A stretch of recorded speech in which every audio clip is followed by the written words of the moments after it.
Can ancient techniques heal us today? There is a certain stillness that comes when we sit with questions that do not require immediate answers. Questions that invite us to drift rather than to decide. Tonight, we settle into one such question. Can ancient techniques heal us today? It is not a question to test or prove.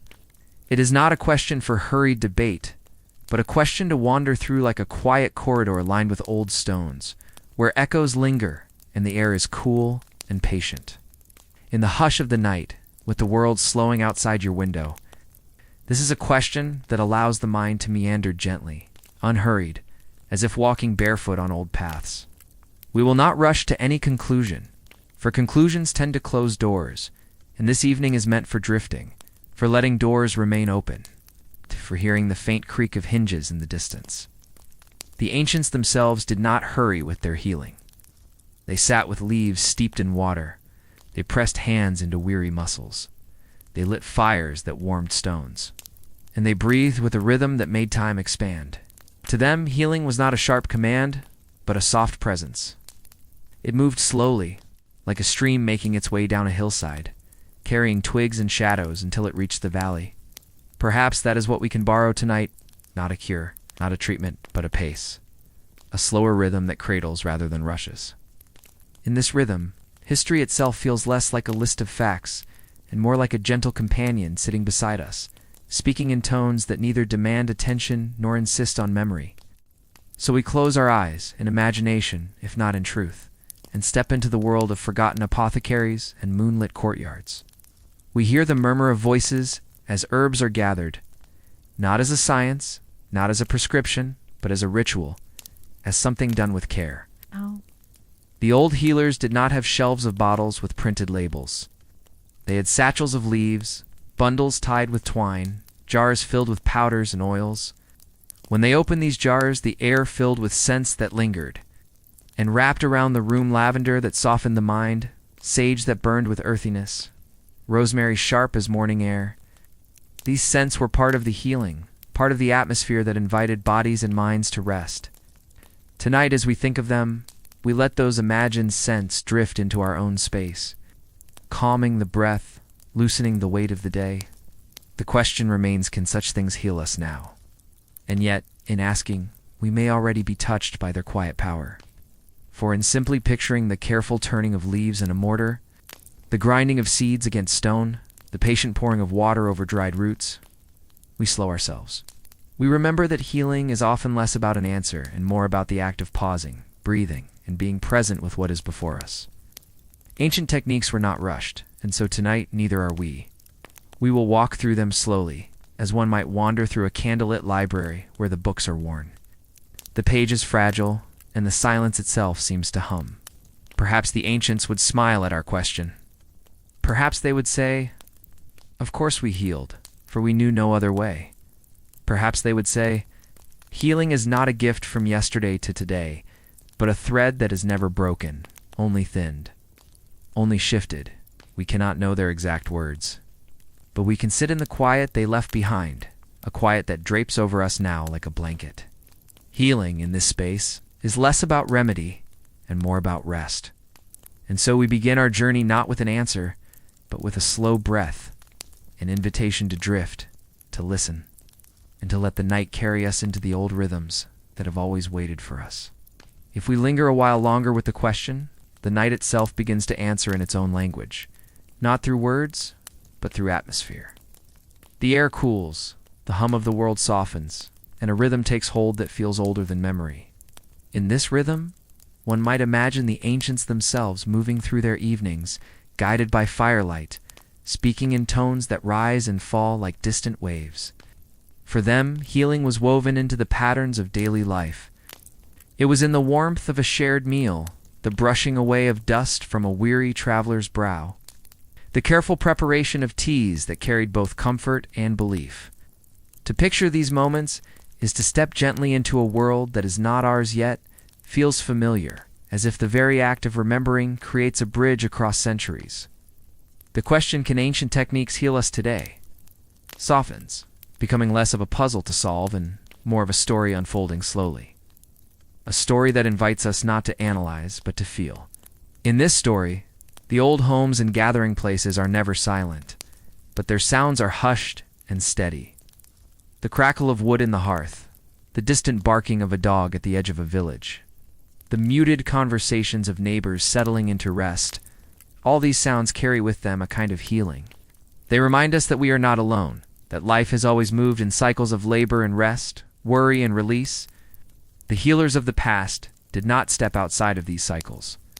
They worked within them, leaning on the patience of time itself. They did not demand immediate change, but trusted that the body, given quiet, warmth, and gentle care, would find its way back to balance. Perhaps that is their truest gift to us.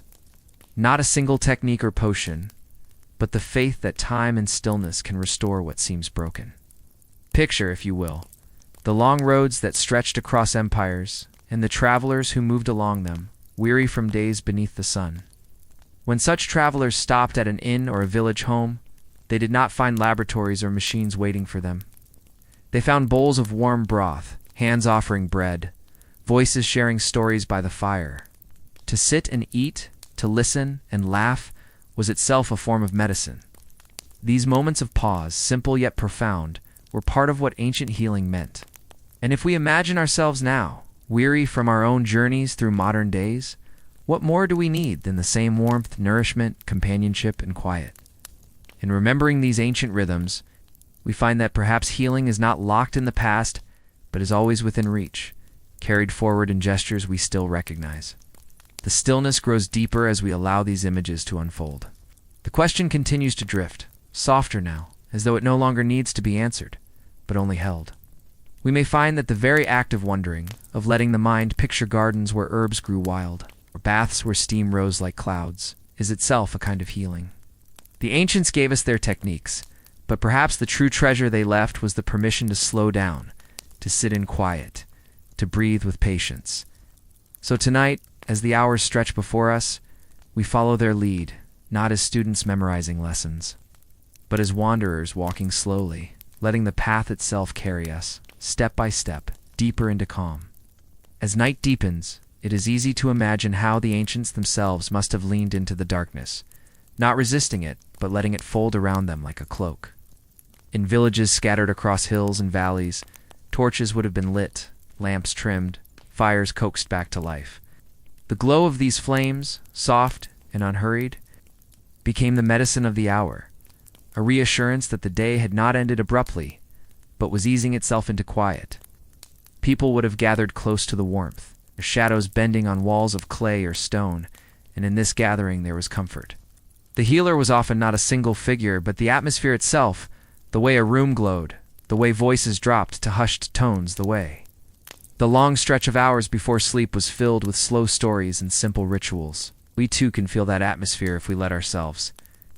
By closing our eyes to the sharpness of modern lights and settling into the softer patterns of the past, healing in that time was less about conquering illness and more about guiding the body back toward balance. And so the night itself played its role. The healer might stir a pot of herbs in a corner, releasing scents that rose with the steam, but the real medicine was often the patience of waiting. A warm cloth placed on a forehead, a hand pressed into another hand. A voice murmuring a song older than memory. Nothing rushed, nothing forced. These were moments that reminded the body that it was safe to rest, and in that rest, the slow work of mending could begin. As we imagine these scenes, our own breathing adjusts, unconsciously echoing the rhythm of fire crackling, footsteps pacing softly, voices speaking with long pauses between their words. It is in this rhythm that we begin to drift. The question of whether such techniques could heal us today does not need a direct answer when we feel their effect in imagination. Or to think of a healer's hut with its woven mats and earthen walls, its shelves lined with jars of honey, oil, and dried roots, is all ready to step into a calmer state. To hear, in our minds, the quiet chant of someone invoking peace, or the rustle of leaves tied into bundles, is to be soothed.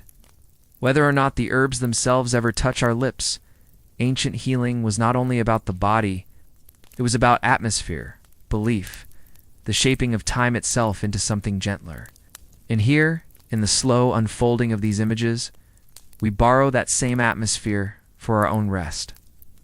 Outside, Beyond the walls of those ancient homes, the night stretched wide and endless, with stars that seemed closer than they do to us now. Those stars, scattered like grains of salt across the dark sky, were also healers of a kind. They reminded weary eyes that the world was vast, that troubles were small within such expanse, that time stretched beyond measure. People looked upward and felt steadied, felt part of something larger, and that too was healing. We may not stand beneath the same sky in the same way, but the stars remain, their lights still reaching us across impossible distances, still whispering of perspective, still offering the same comfort. And so, even now, to picture them is to share in the same quiet they offered long ago. Somewhere in those quiet nights, as the lamps flickered and the stars watched from above, the healer might draw out the tools of their craft. There would be a low wooden table, worn smooth by years of use, upon which a mortar and pestle waited. The sound of stone against stone was steady, not harsh but grounding, a rhythm that matched the beat of a heart at rest. Seeds and roots were placed inside, their dry bodies breaking into powder beneath the slow, circular grind.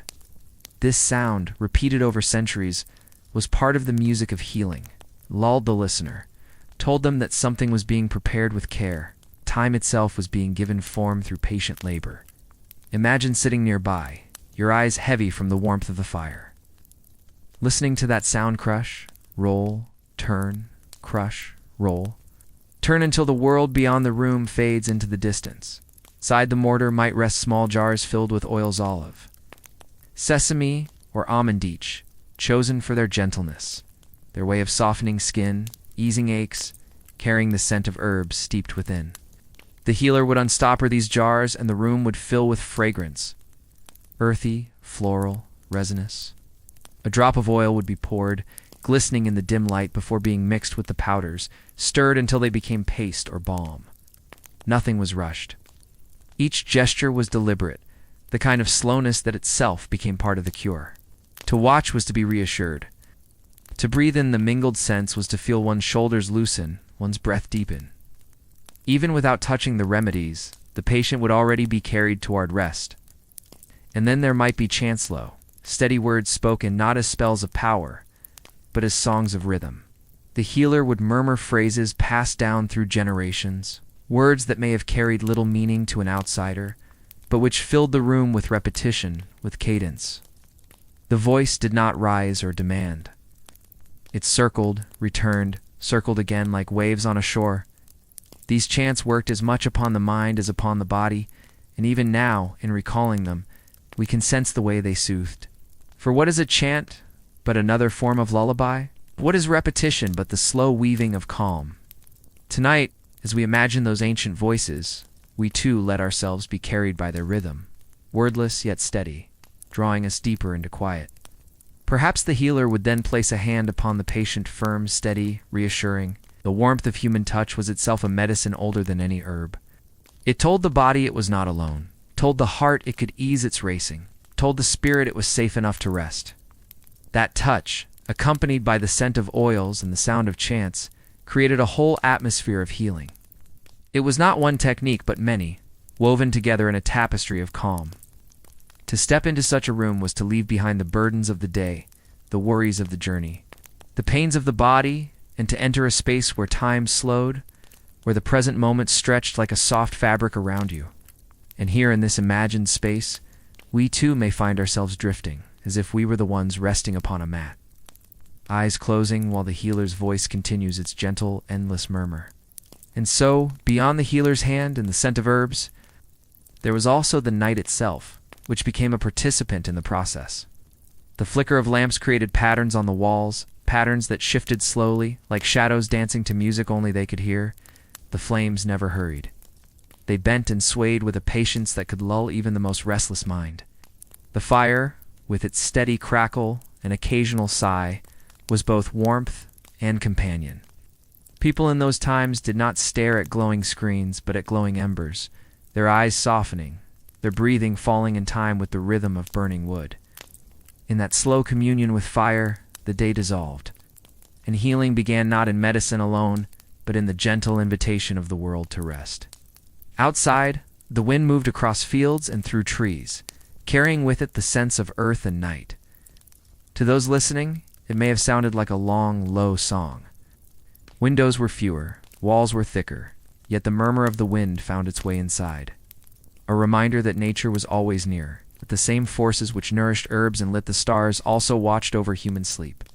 Perhaps the healer, hearing that sound, would pause a moment, letting the patient feel it too. The way the air seemed to hum with continuity.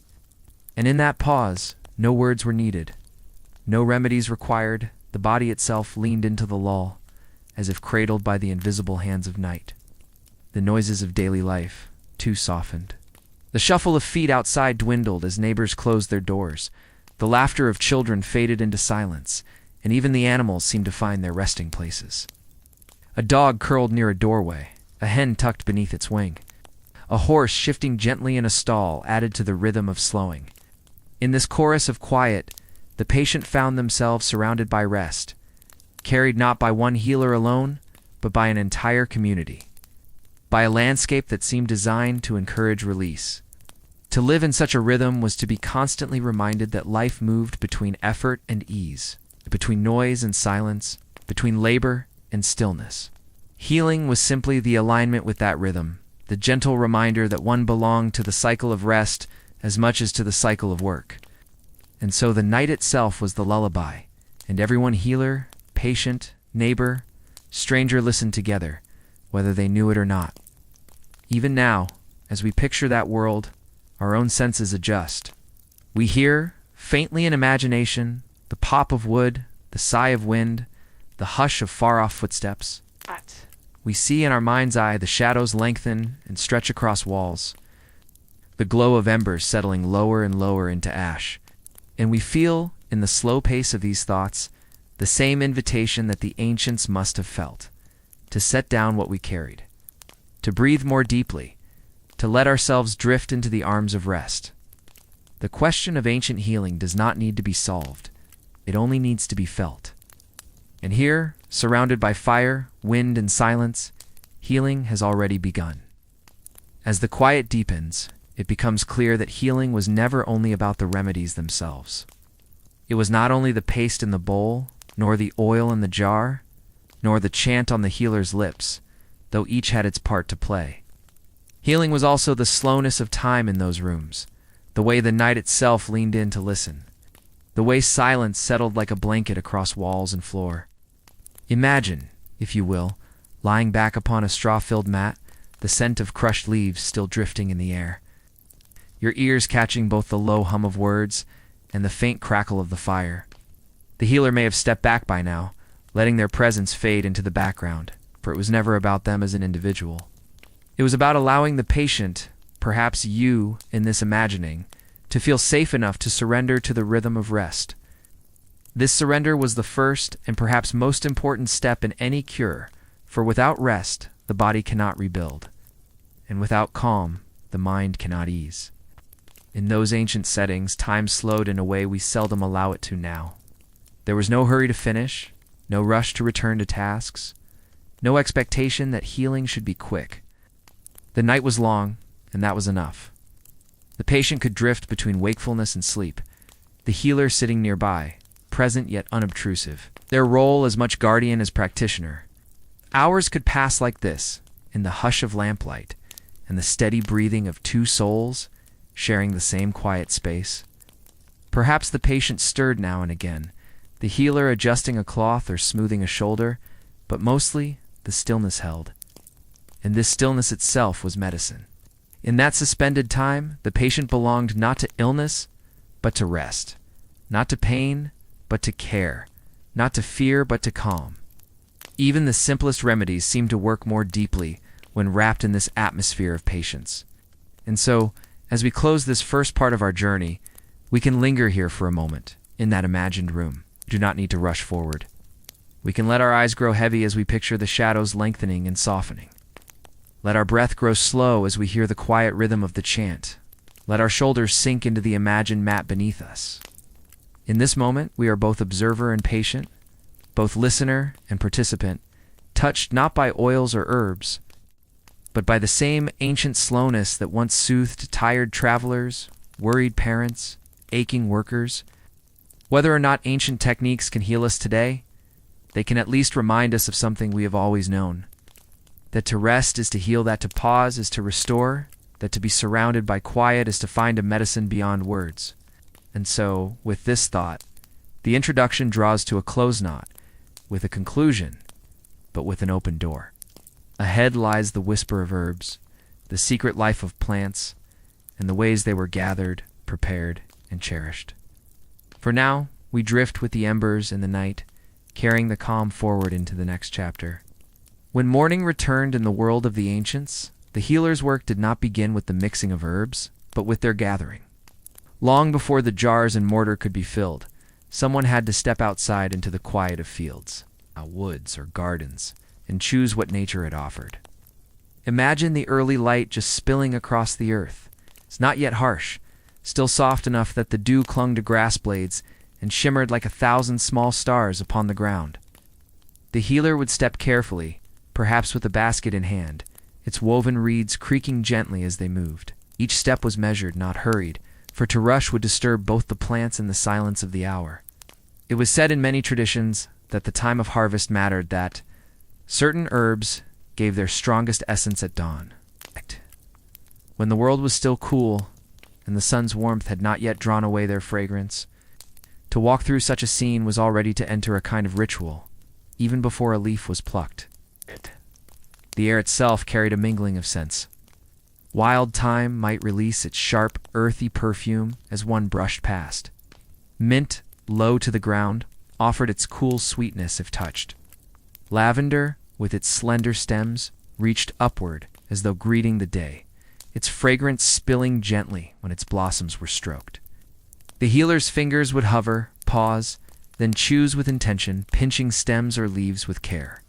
This was not a random gathering, but a quiet conversation between human and plant, a listening as much as a taking.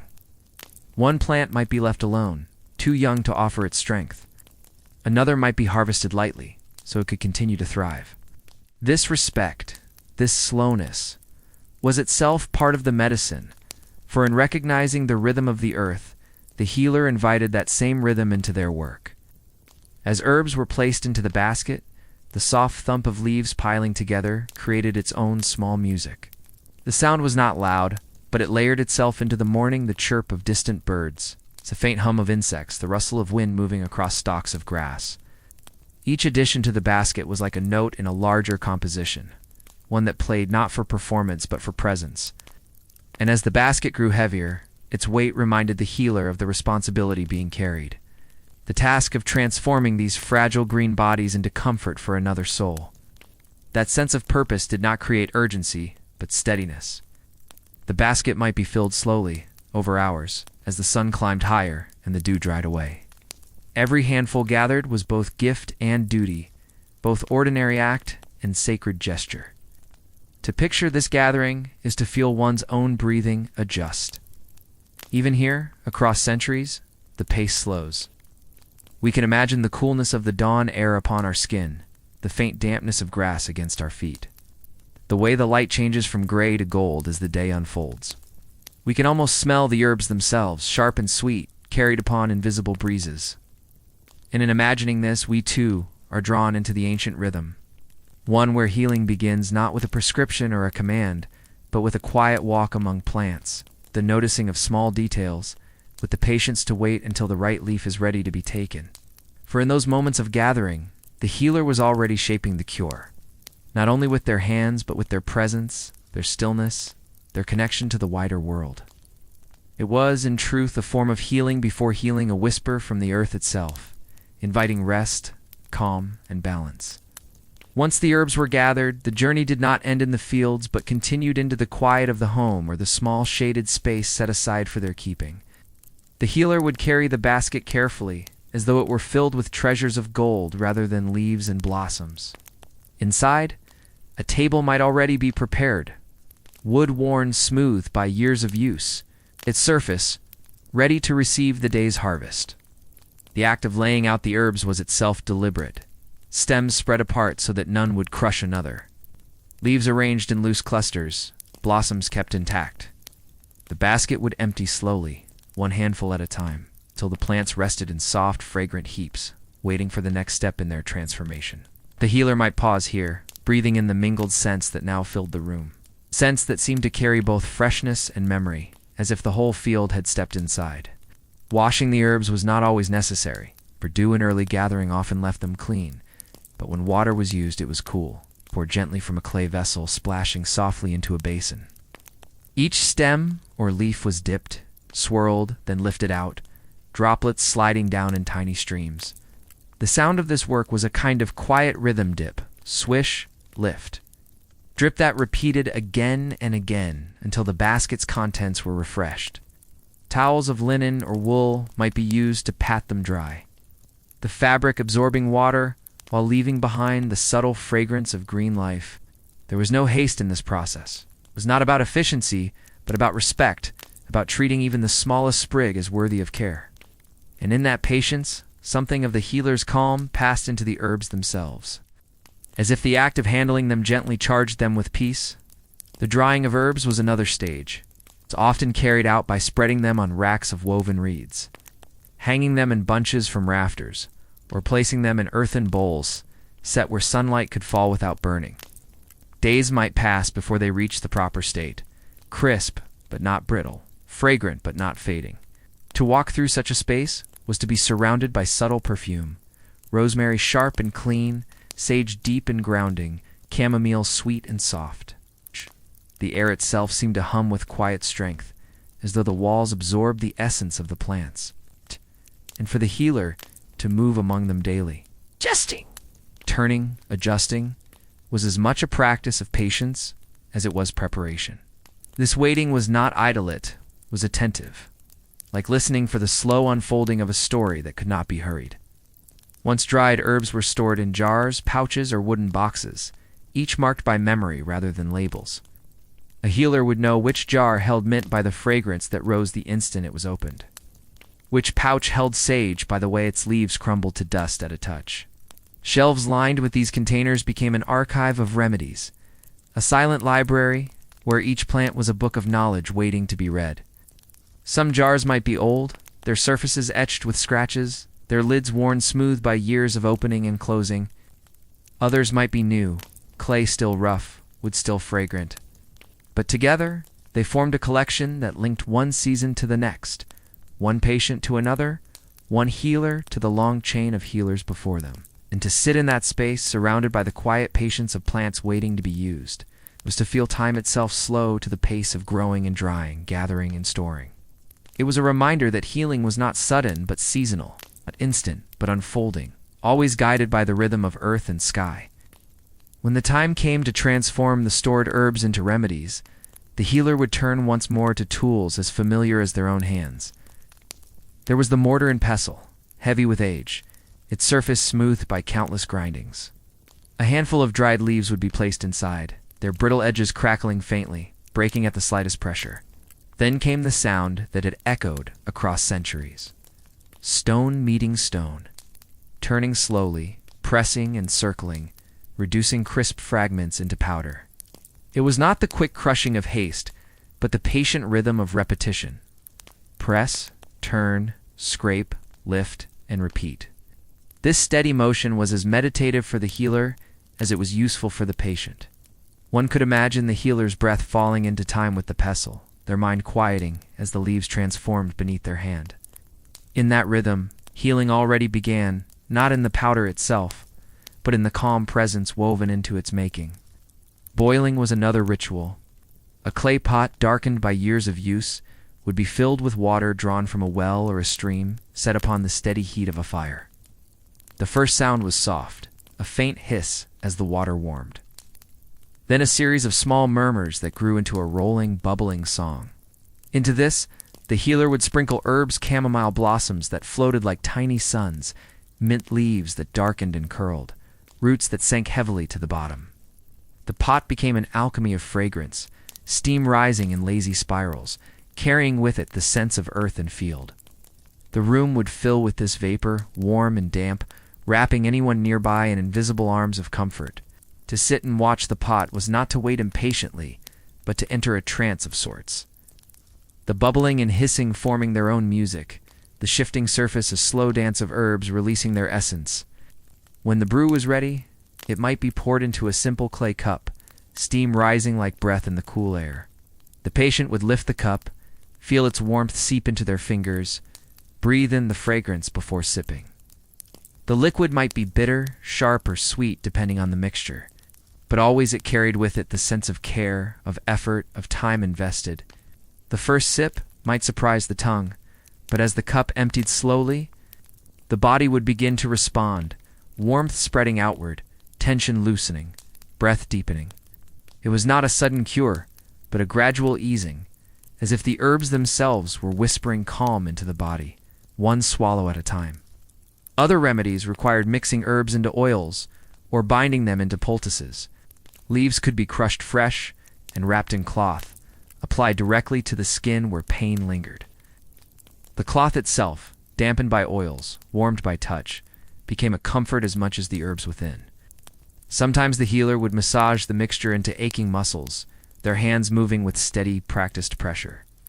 The scent of rosemary or sage rising into the air, the repetition of touch, like the repetition of grinding or boiling, lulled the patient deeper into stillness. Each stroke told the body to release, to soften, to yield. In this way, the preparation and the application were not separate. They were a single thread of calm, woven from field to hand, from hand to body, from body to rest. Around the healer's workspace, every object seemed to carry a story, and every detail added to the slow unfolding of calm. The table was never empty but always layered with tools, each one resting in quiet readiness. Wooden spoons with worn handles leaned against bowls that had been stained by years of teas and tinctures. Clay jars, their lids tied with simple cords of fiber, stood in neat rows, each one releasing a faint aroma when brushed or opened, as though whispering the memory of the fields where their contents once grew. Some jars were filled with fine powders, pale green or soft brown, while others contained leaves still whole, their veins delicate, their forms preserved. In the corner, bunches of drying herbs hung from beams, their shadows long and soft in the lamplight, swaying gently when touched by a passing breeze.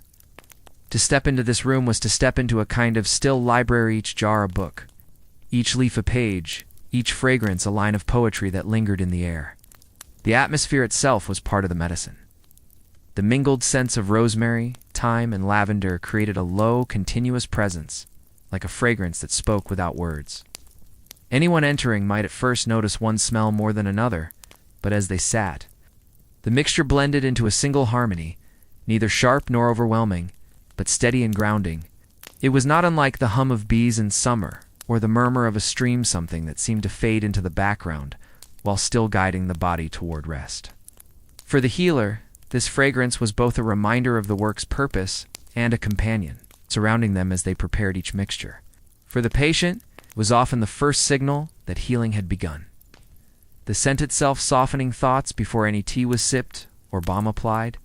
Light, too, played its role. Lamps fueled by oil cast a glow that was never harsh, but golden, warm, and flickering. Shadows stretched across the walls, moving as though alive, yet never rushing.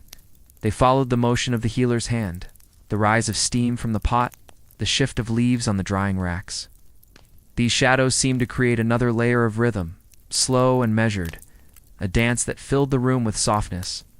Even the simple act of watching the flame its rise, its fall, its curling smoke, was a kind of medicine. The patient might find themselves staring into the glow until their eyes blurred, their thoughts unwinding, their bodies slipping toward the calm edge of sleep. The sounds of the space completed its atmosphere.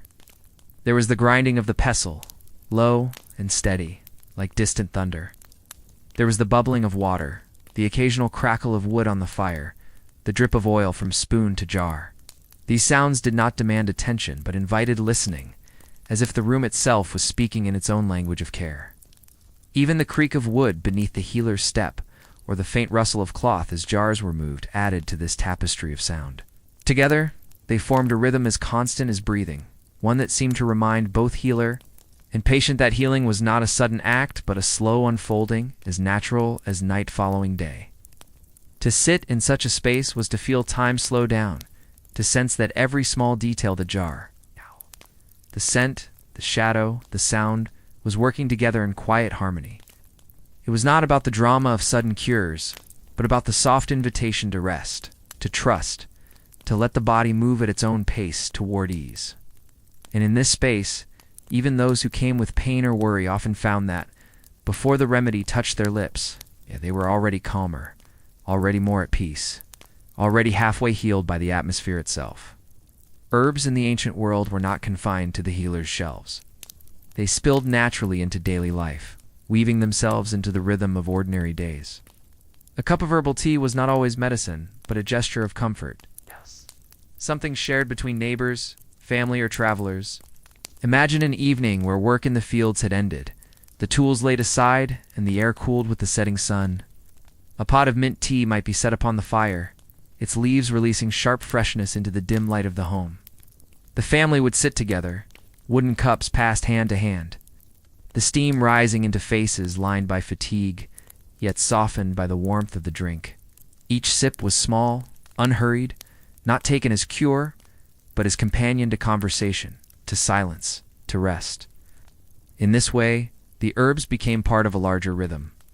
Not extraordinary, but everyday. It's not dramatic, but steady. Oils, too, played their role beyond the healer's table. A mother might rub olive oil infused with rosemary into the hands of a father whose work had left them calloused and sore.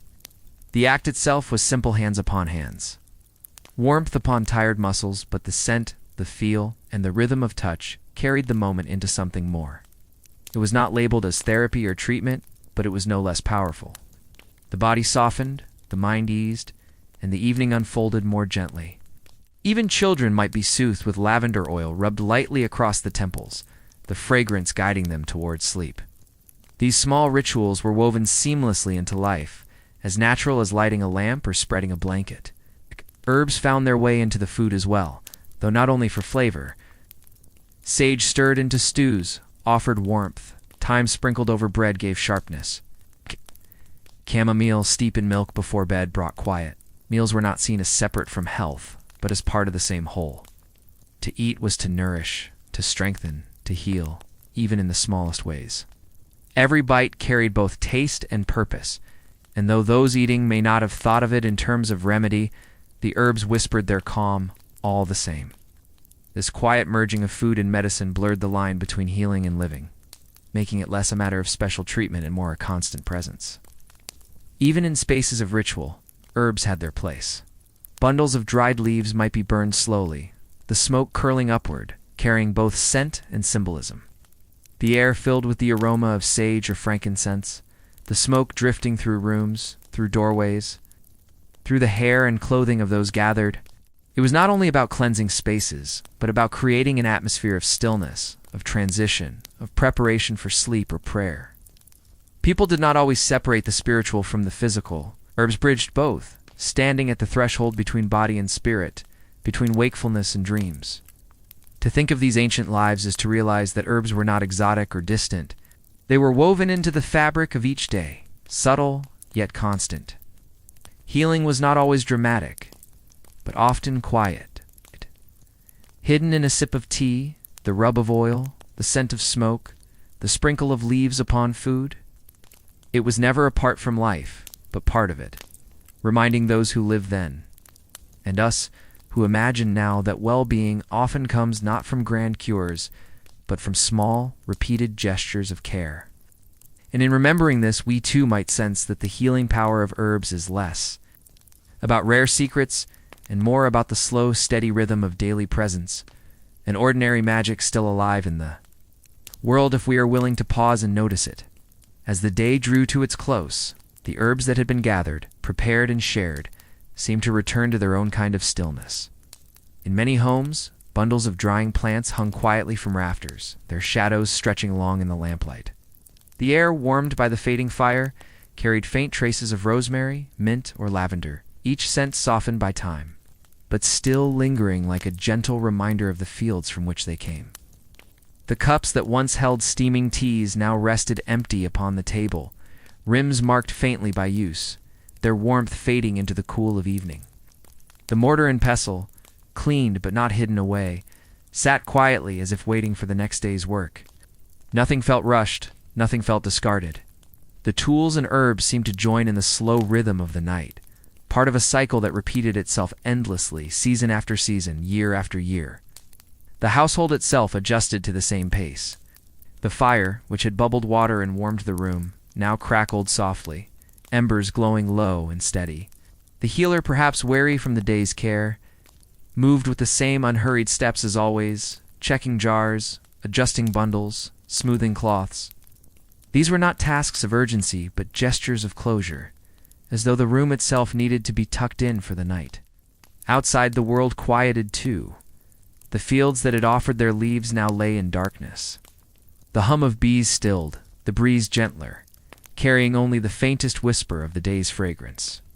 In that stillness, the herbs seemed to rest as much as the people, their essence stored away, their strength held in readiness for the next need.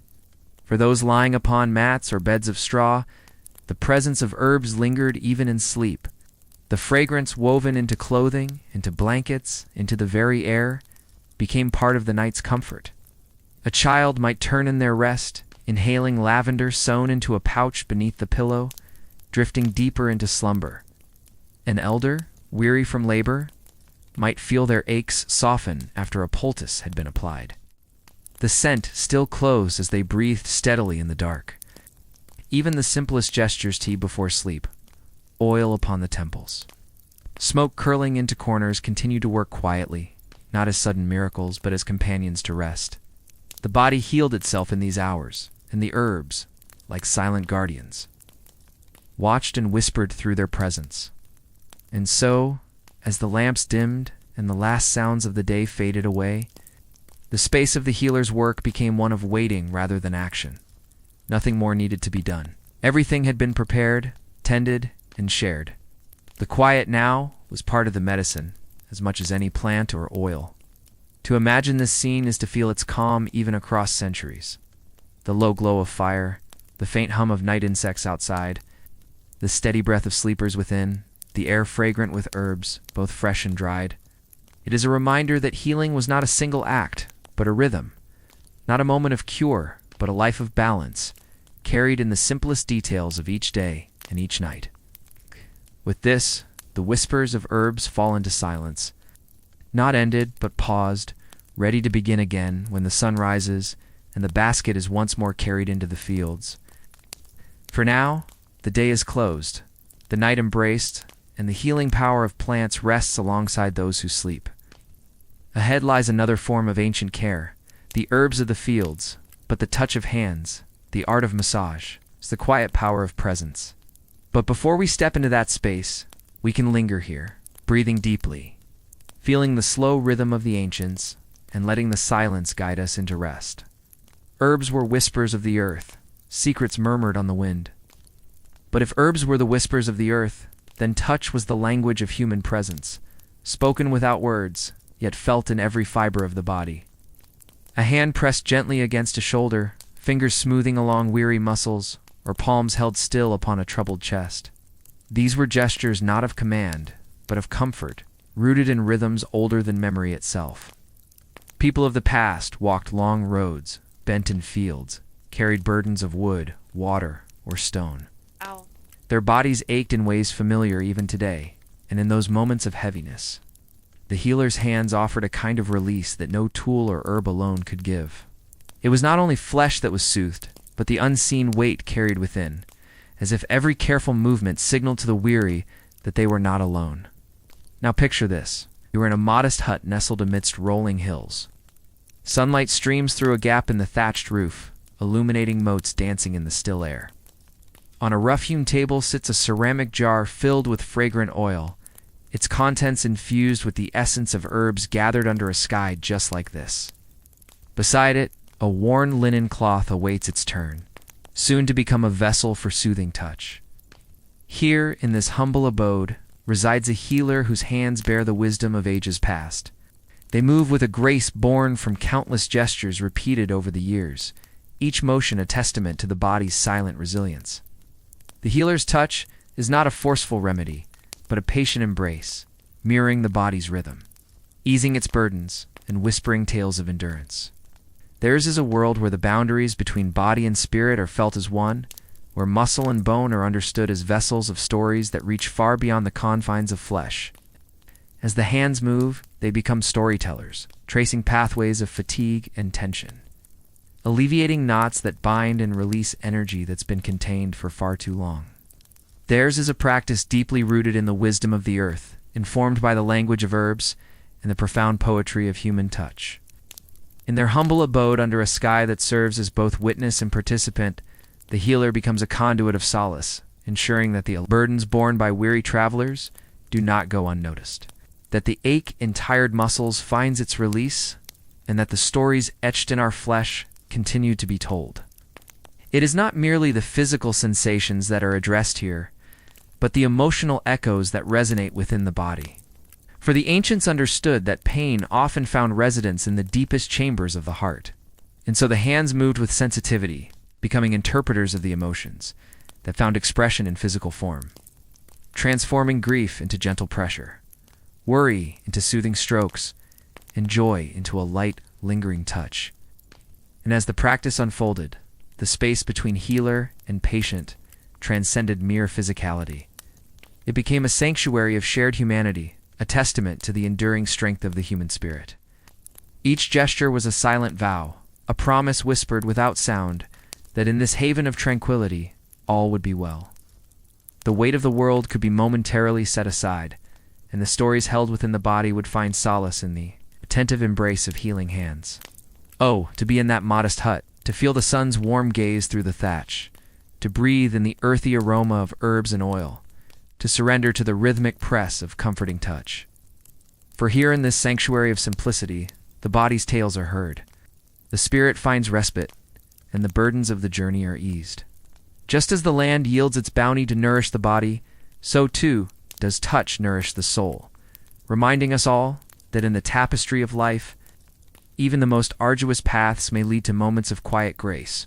Beyond the quiet of private chambers, there was another place where touch and healing intertwined with the slow rhythm of life: the bathhouse. In Rome, these spaces were not only for cleansing the body, but also for restoring it. And within their steaming walls, massage and touch became part of a ritual that stretched far beyond the individual.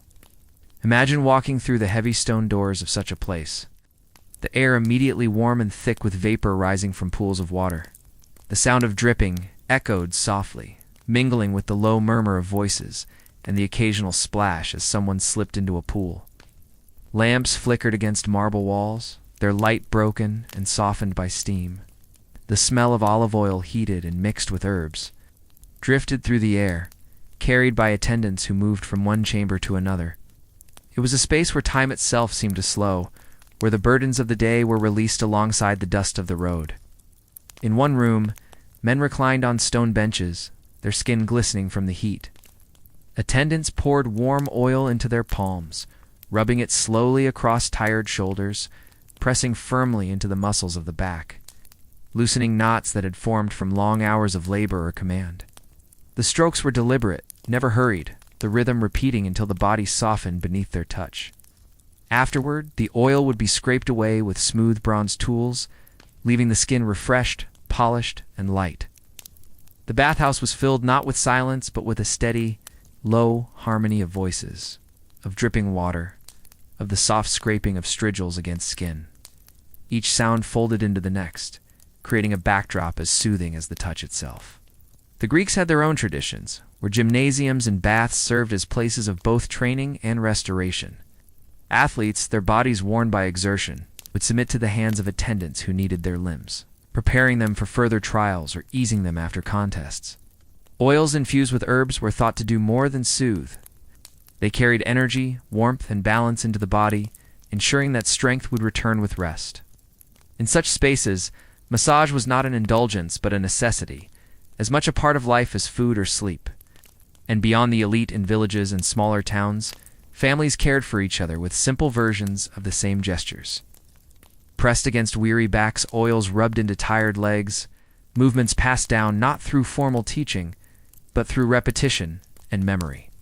What was striking in all these places was the sense of rhythm, the way touch mirrored the steady pace of life itself. The pressure of palms against the body echoed the beat of footsteps on stone roads, The pull of hands on muscles followed the pull of the earth on those who bent to their work. Even the warmth of oils mirrored the warmth of the sun that people labored under each day. In this way, massage and touch were not separate from daily existence, but woven into it, as natural as the rising and setting of the sun. For those who entered the bathhouse weary and heavy, the leaving was always different. Shoulders that had been tense now fell lower. Steps that had been slow now moved with a lighter ease. Skin carried the faint sheen of oil, and the body itself seemed quieter, as though the echoes of hands lingered within. Even after leaving the chamber, even after returning to the noise of the streets, something of that stillness remained. At night, when sleep finally came, the body carried into dreams the memory of warmth, the impression of pressure, the comfort of touch. It was more than healing. It was a reminder of the body's connection to the world, of the steady rhythm that linked past and present, day and night, effort and rest. If the bathhouse represented the communal rhythm of healing, then the home offered a gentler, more intimate expression of the same art. In the quiet of evening, when work had ended and the fire's glow replaced the sun, families turned to one another with small gestures of care. Gestures so simple and natural that they rarely left behind written record. Yet it was in these everyday moments, far from temples or physicians, that the language of touch spoke most clearly. A mother might rest her hand upon the brow of a child, not only to feel for fever but to offer reassurance, her palm cool and steady. A father, his back bent from fields or labor, might sit while his wife rubbed oil into his shoulders, her movements slow, patient, repeating until the stiffness gave way to ease. Children, too, learned this language early, placing small hands on the arms or legs of their elders, copying the motions they had seen, their efforts clumsy but heartfelt. The oils used in these homes were rarely exotic. Olive oil was common, pressed from fruit that grew nearby, sometimes warmed slightly by the hearth before being smoothed across tired skin. At times, herbs were added, not in elaborate mixtures, but in simple forms. A sprig of rosemary crushed into the oil, a pinch of thyme, a bit of lavender gathered from the garden. These additions carried both scent and memory, for the plants were familiar companions in daily life, found in meals and fields, and now in the quiet rituals of comfort.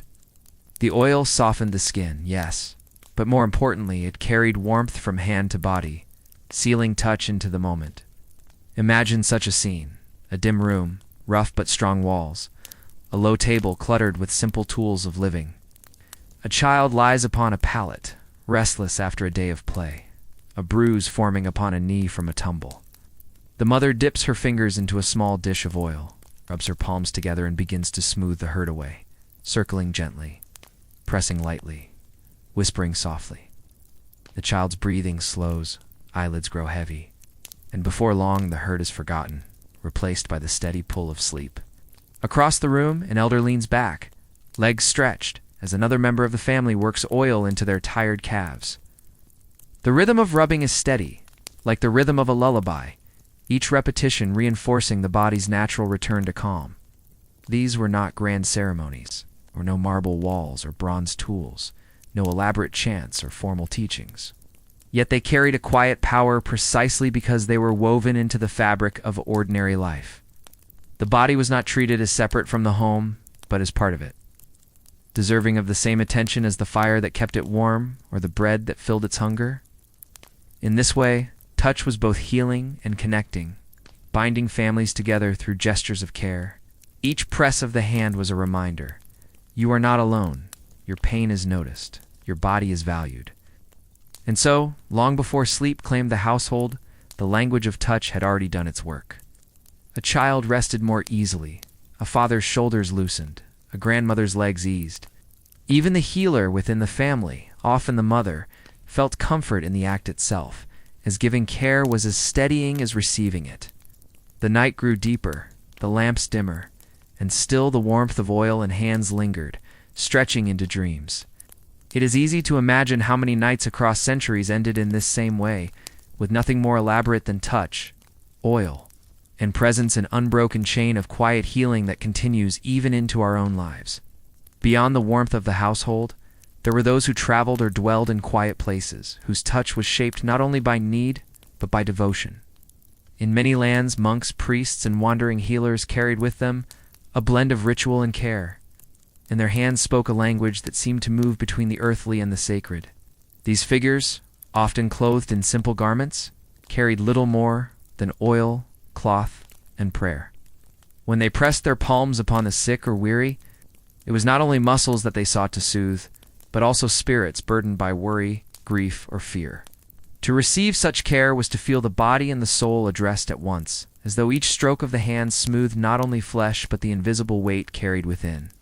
The quiet of chapels, the stillness of monasteries, and the hush of sacred groves all became spaces where touch and faith intertwined, creating a sense of healing that reached beyond the physical. Imagine the stone halls of an early monastery. The air is cool, heavy with the scent of wax and faint traces of herbs kept in small jars upon shelves. A sick traveler, weary from the road, lies upon a rough cot, their breath uneven, their face pale. A monk kneels beside them, dipping his hands into a bowl of warmed oil. His touch is deliberate, not hurried, moving across the traveler's temples, pressing gently at the shoulders, smoothing along the arms. As his hands work, he murmurs prayers, words rising and falling like the tide. The oil glistens faintly in the candlelight, and the weary body responds, if not with sudden recovery, then with a deepening calm. In this moment, touch is not merely practical. It is a form of presence, an assurance that the traveler is seen, tended, and not alone. Elsewhere, wandering healers carried their skills from village to village. They were welcomed not for riches or grandeur, but for the relief they brought with their hands. In simple huts, or beneath the shade of trees, they pressed weary backs, massaged swollen joints, and smoothed oil into wounds. Their methods were often accompanied by chants or songs, not because sound was necessary to the body, but because rhythm deepened the sense of rest. Villagers listened to the cadence of words as hands moved across skin, and together the two worked as one, the chant guiding the mind, the touch guiding the body. For many, these healers seemed to carry with them not only knowledge, but a kind of gentle mystery. Their presence was a bridge between the ordinary world and something beyond it. In temples of certain lands, rituals of touch were elevated further, becoming ceremonies of cleansing and renewal. Pilgrims entered these spaces not only for prayer, but for the laying on of hands, for oils anointed in sacred vessels, for movements repeated as acts of devotion, as much as healing. The body was treated as both vessel and symbol, and the healer's hands traced patterns that seemed to carry meanings older than words. To be touched in such a place was to feel bound into something larger, a reminder that personal pain was part of a shared human journey. Witnessed and tended by traditions that stretched back generations, though centuries have passed, the impression of these sacred touches still lingers in the imagination. To think of a monk in silence, a healer in song, or a priest in prayer, is to feel again the slow, deliberate rhythm of hands upon skin, the weight of presence that speaks louder than words. It is not the strength of the grip that mattered, nor the intricacy of technique, but the steady reminder that pain, however deep, was met with care. In such gestures, the boundaries between healing and blessing blurred, leaving behind something that was both practical and profound. And as night fell upon these spaces, as the chants quieted, and the lamps dimmed, the touch lingered still, carrying the weary into rest that felt as sacred as it was simple. When the work of the day was finished, when the herbs had been gathered and the oils had been warmed, when the hands of family healer or monk had pressed the body into calm, what remained was not simply the fading of pain, but the quiet memory of touch itself. It lingered long after the hands had lifted away, carried in the muscles, in the warmth of skin, in the breath that grew deeper and steadier. For those who had received it, the sensation seemed to follow them into the hours of rest, like an invisible cloak draped gently across the shoulders.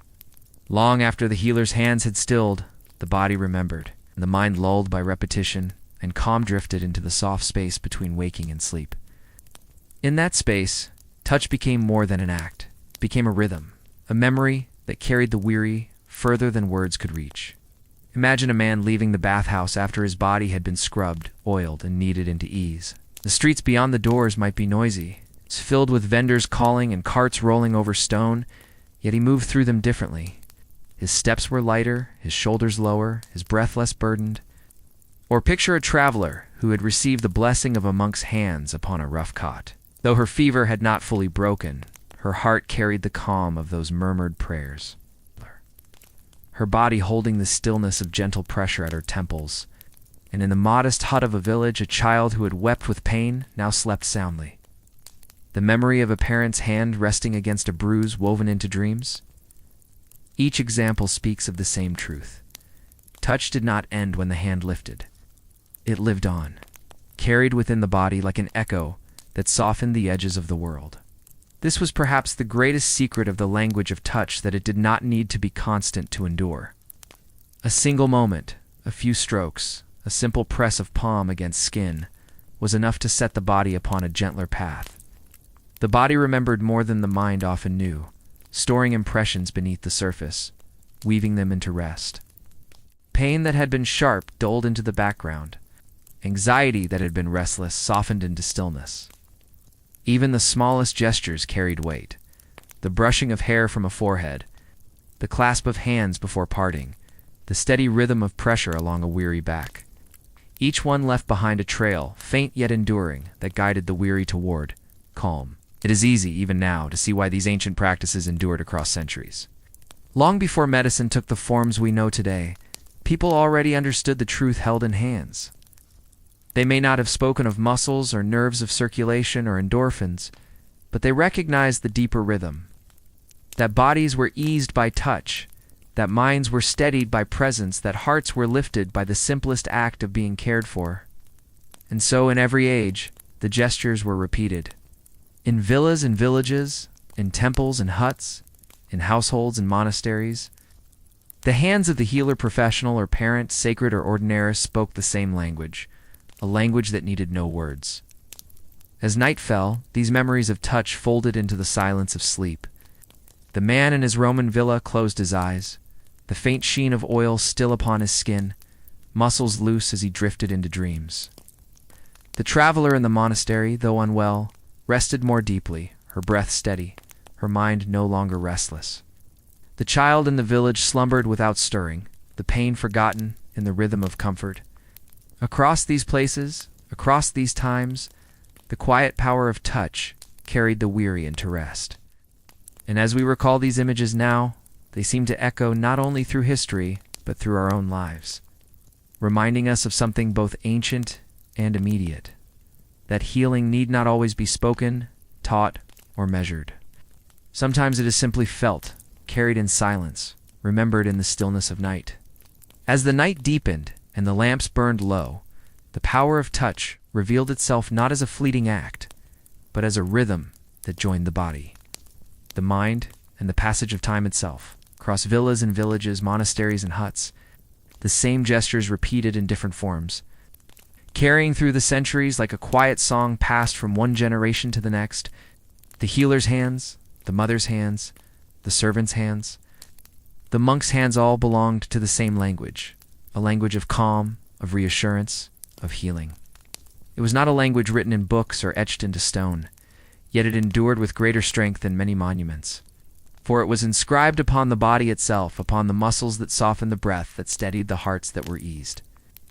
In this way, the language of touch was both ancient and eternal, reminder that care could be offered in silence, healing could be as simple as presence, that the body itself could be guided into rest. Picture, if you will, the last moments before sleep in a quiet household. The oil has been set aside, the hands wiped clean, the fire dimmed, yet the body still carries the memory of warmth, the echo of pressure, the calm of rhythm. The child who has drifted into dreams does not stir. The elder who has closed tired eyes does not groan. The laborer whose shoulders were stiff now rests with arms loose at their side. Nothing more needs to be said. Nothing more needs to be done. The silence itself becomes part of the healing, the absence of movement confirming that the work of touch continues unseen. It is in this stillness that the true depth of the practice is revealed, not in the act itself, but in the way it lingers, the way it carries into hours beyond, shaping the body's rest and the mind's peace. The ancients did not separate healing from life. Just as herbs grew in gardens, water flowed in springs, and sleep came with the turning of night, so too did touch belong to the rhythm of living. It was not reserved only for illness or crisis, but was woven into the fabric of existence, offered at the end of a long day, shared during quiet moments. Given freely as an expression of connection, to touch was to say without words, "I see you, I tend to you, you are not alone." That message was as essential to healing as any herb or prayer, and it is why the language of touch has never been lost, even as centuries have passed. In the quiet of imagination, one can almost feel it even now, the weight of a hand upon the shoulder, the warmth of oil spread slowly across skin, the steady rhythm of pressure that seems to dissolve the edges of the day. These are sensations that need no translation, gestures that speak across cultures and times. They do not demand belief or explanation, only presence. And in the stillness that follows, they carry the weary into the gentle drift of sleep. Thus, as segment 3 draws to its close, we leave behind the warmth of hands, the rhythm of oil, the silence of rooms filled with presence. Ahead lies another form of ancient care, one that did not require herbs or touch, but instead drew upon something even simpler, the breath. To breathe was to live, and to breathe with intention was to heal. The ancients knew this truth, and in their practices of stillness and breath, they found a path to calm that endures even now. Long before the complexities of medicine, long before herbs were gathered or oils were warmed, there was breath. It arrived at birth, left at death, and lingered through every moment between, constant and unseen. To the ancients, breath was more than air. It was life itself, invisible yet powerful, shaping the body, calming the mind, binding the individual to the wider rhythm of the world. Where hands could press and herbs could soothe, breath was subtler, quieter, yet no less essential. It carried with it the rise and fall of the chest, the steadying of the heart, the slowing of thought. In temples, in homes, in distant mountains, people turned to the simple act of breathing as a path to health and calm. A reminder that within the body lay a tool as ancient as the earth itself. To breathe with intention was to align oneself with silence. To find balance not through touch or substance, but through stillness. Imagine an ancient courtyard at dawn. The sun has not yet risen fully, but a pale light spills across the stone, cool and soft, alone. Figure sits cross-legged upon a mat of woven reeds, eyes half-closed, lips parted only slightly. Around them, the city stirs faintly footsteps in distant streets, the call of a bird, the faint creak of a cart. Yet here, in this quiet corner, only the breath matters. Inhale, slow and deep, filling the chest until it can hold no more. Exhale, steady and complete, releasing not only air but tension, thought and burden. Again, the cycle repeats, and again, until the rhythm of breath and the rhythm of morning seem to merge. For the ancients who practiced such stillness, the breath was not merely survival but communion, a way of joining their bodies to the pulse of the world around them. In Greece and Rome, philosophers spoke of breath as a vital force, something that nourished not just flesh, but spirit. They gave it names pneuma, spiritus words that hinted at its unseen nature, its link between body and soul. In India, practices of breath extended further still, guiding people to draw air in measured patterns, to hold it, to release it, to control it as one might control thought itself. And though the languages differed, the core remained the same. Breath was healing, not because it cured sickness outright, but because it restored balance, calmed storms within, reminded the weary that life itself was carried on each inhale and exhale. What made these practices enduring was their simplicity. No tools were required, no herbs or oils, no elaborate rituals. One needed only to sit, to stand, to lie still, and to breathe.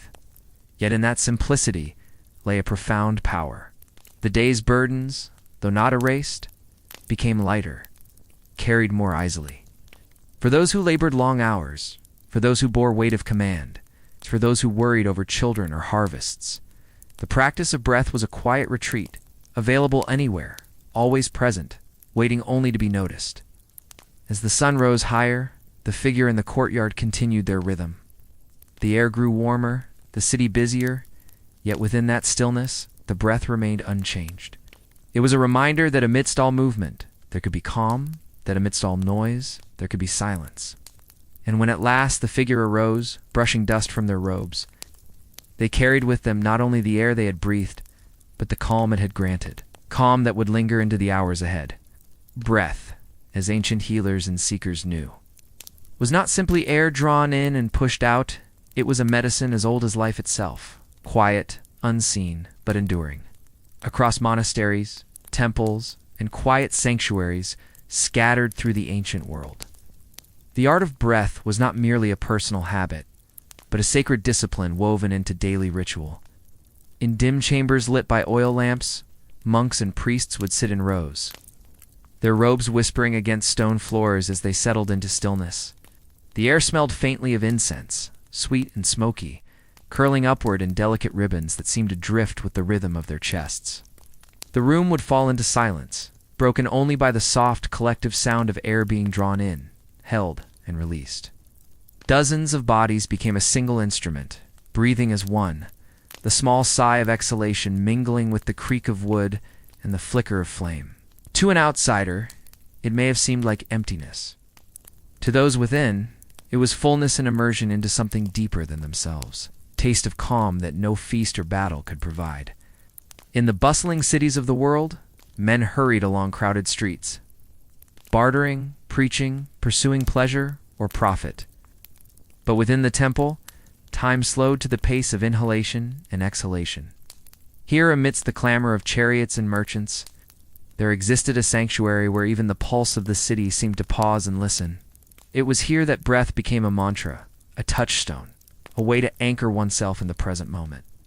For in the rhythm of breath, one could find a measure of tranquility amidst chaos, a silent strength that transcended the noise of daily life. Temples dedicated to healing often used breath as preparation before rituals began. A patient arriving weary and unsteady might first be guided to sit beneath a shaded colonnade, the sound of fountains nearby soothing their ears. A healer would instruct them not in complex movements or in drinking herbs, but simply in drawing the air deep, filling the belly, pausing, then letting it flow out like water from a vessel. The patient's shoulders would slowly descend. The tightness in their face would ease, and before any prayer was spoken or poultice applied, the body was already beginning to soften. Breath became the threshold, the entryway into healing, a way of readying body and spirit for what would follow. In far-off deserts, hermits practiced their solitude with the same devotion. Alone upon sun-baked rocks, they measured their days not in meals or steps, but in the gentle pace of breath, counting each inhalation as a gift, each exhalation as a release. Their surroundings were harsh wind that scoured the skin, silence broken only by distant cries of unseen animals, but within themselves they cultivated a stillness as vast as the sky. Even in discomfort, they found quiet strength, and their breath became their anchor, keeping them steady when all else shifted. Stories tell of wanderers who stumbled upon such figures and marveled at their serenity, wondering how anyone could appear so calm beneath the weight of sun and sand. The answer was always the same: breath, unshaken, unfaltering, infinite. In monasteries, high in the mountains, where snow lay heavy upon the peaks, breath served another role. Thin air forced each inhalation to be slow, deliberate, treasured. Monks trained themselves to endure cold nights with little more than their own breath to warm them. They sat cross-legged, wrapped in simple robes, their bodies surrounded by frost, and yet within they cultivated warmth by drawing and shaping the flow of air. Ow. Breath became a fire no storm could extinguish, a quiet endurance that turned weakness into strength. Villagers below believed such monks possessed supernatural power. But the monks themselves knew the truth was far simpler. The breath, tended carefully, could unlock reserves of calm and heat already dwelling within. To truly appreciate the significance of breath in these ancient practices is to understand the context of the times. In an era before modern medicine, when life was fraught with hardship and uncertainty, the ability to find solace and strength within oneself was invaluable. It was not a distraction from the challenges of the world, but a direct response to them. Whether one was a seasoned practitioner or a newcomer seeking respite, the breath offered a readily available resource, a constant companion that could be accessed anywhere, anytime. It required no tools, no medications, no elaborate rituals, just the willingness to turn inward and connect with the rhythm of the body. What is most striking in these rituals is their patience. Breath did not promise sudden miracles. It asked for time, for repetition, for surrender to a pace slower than the restless world. Priests, monks, healers, hermits, they all knew that breath's gift lay not in spectacle but in subtlety. It was the slow release of fear, the gradual untangling of thought. It's a steady reminder that beneath every noise lay silence, and beneath every rush lay stillness. To join in these practices was to learn that healing could begin not from outside but from within. It's not from what one consumed or carried, but from what one already possessed. In ancient times, breath was not reserved only for priests in temples or hermits on Mountain Legisit, belonged equally to farmers in their fields, mothers at their hearths, soldiers on the march, and travelers along dusty roads. It's in the slow rhythm of plowing soil. Each pull of the oxen matched the farmer's own inhalation. Each turn of the earth matched the steady exhalation. The body learned to keep time with its labor, turning hard work into something more bearable, not by lessening the task, but by softening the strain.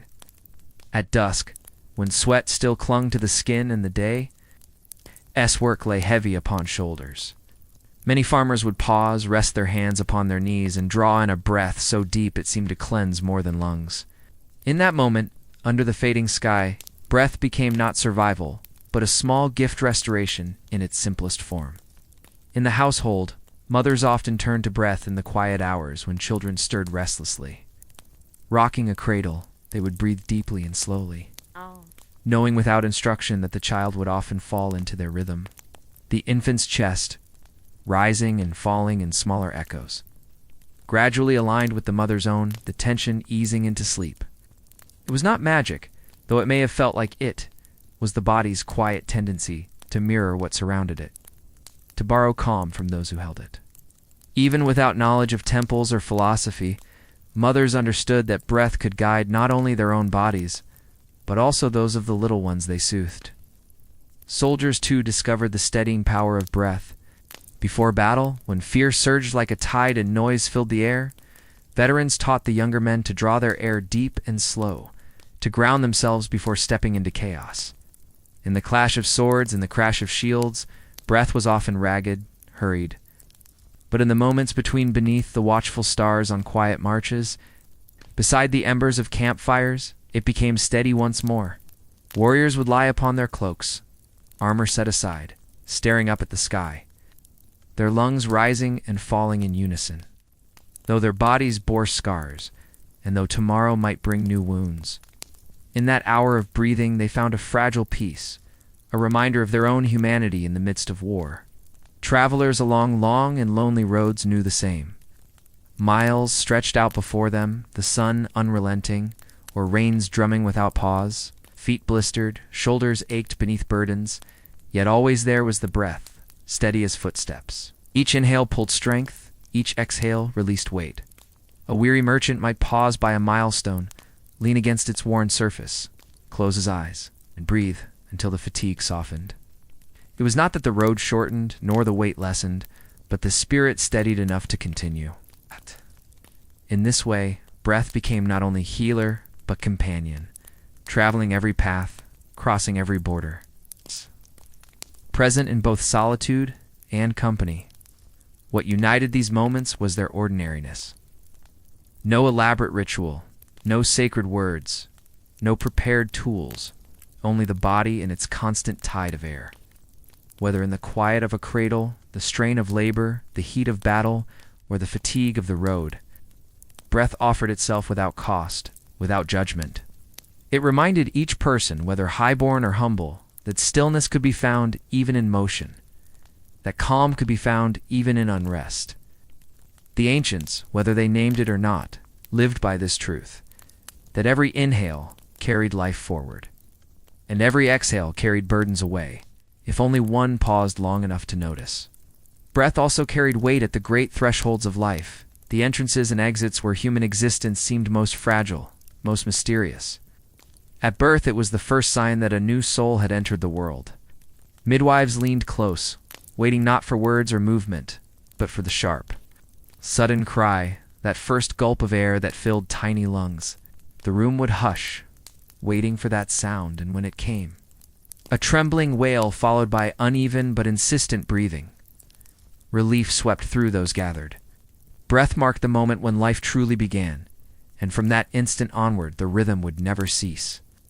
Carrying the child forward day after day, families often spoke of the gift of breath as though it were something bestowed, fragile and precious, entrusted to the newborn as a spark to be protected.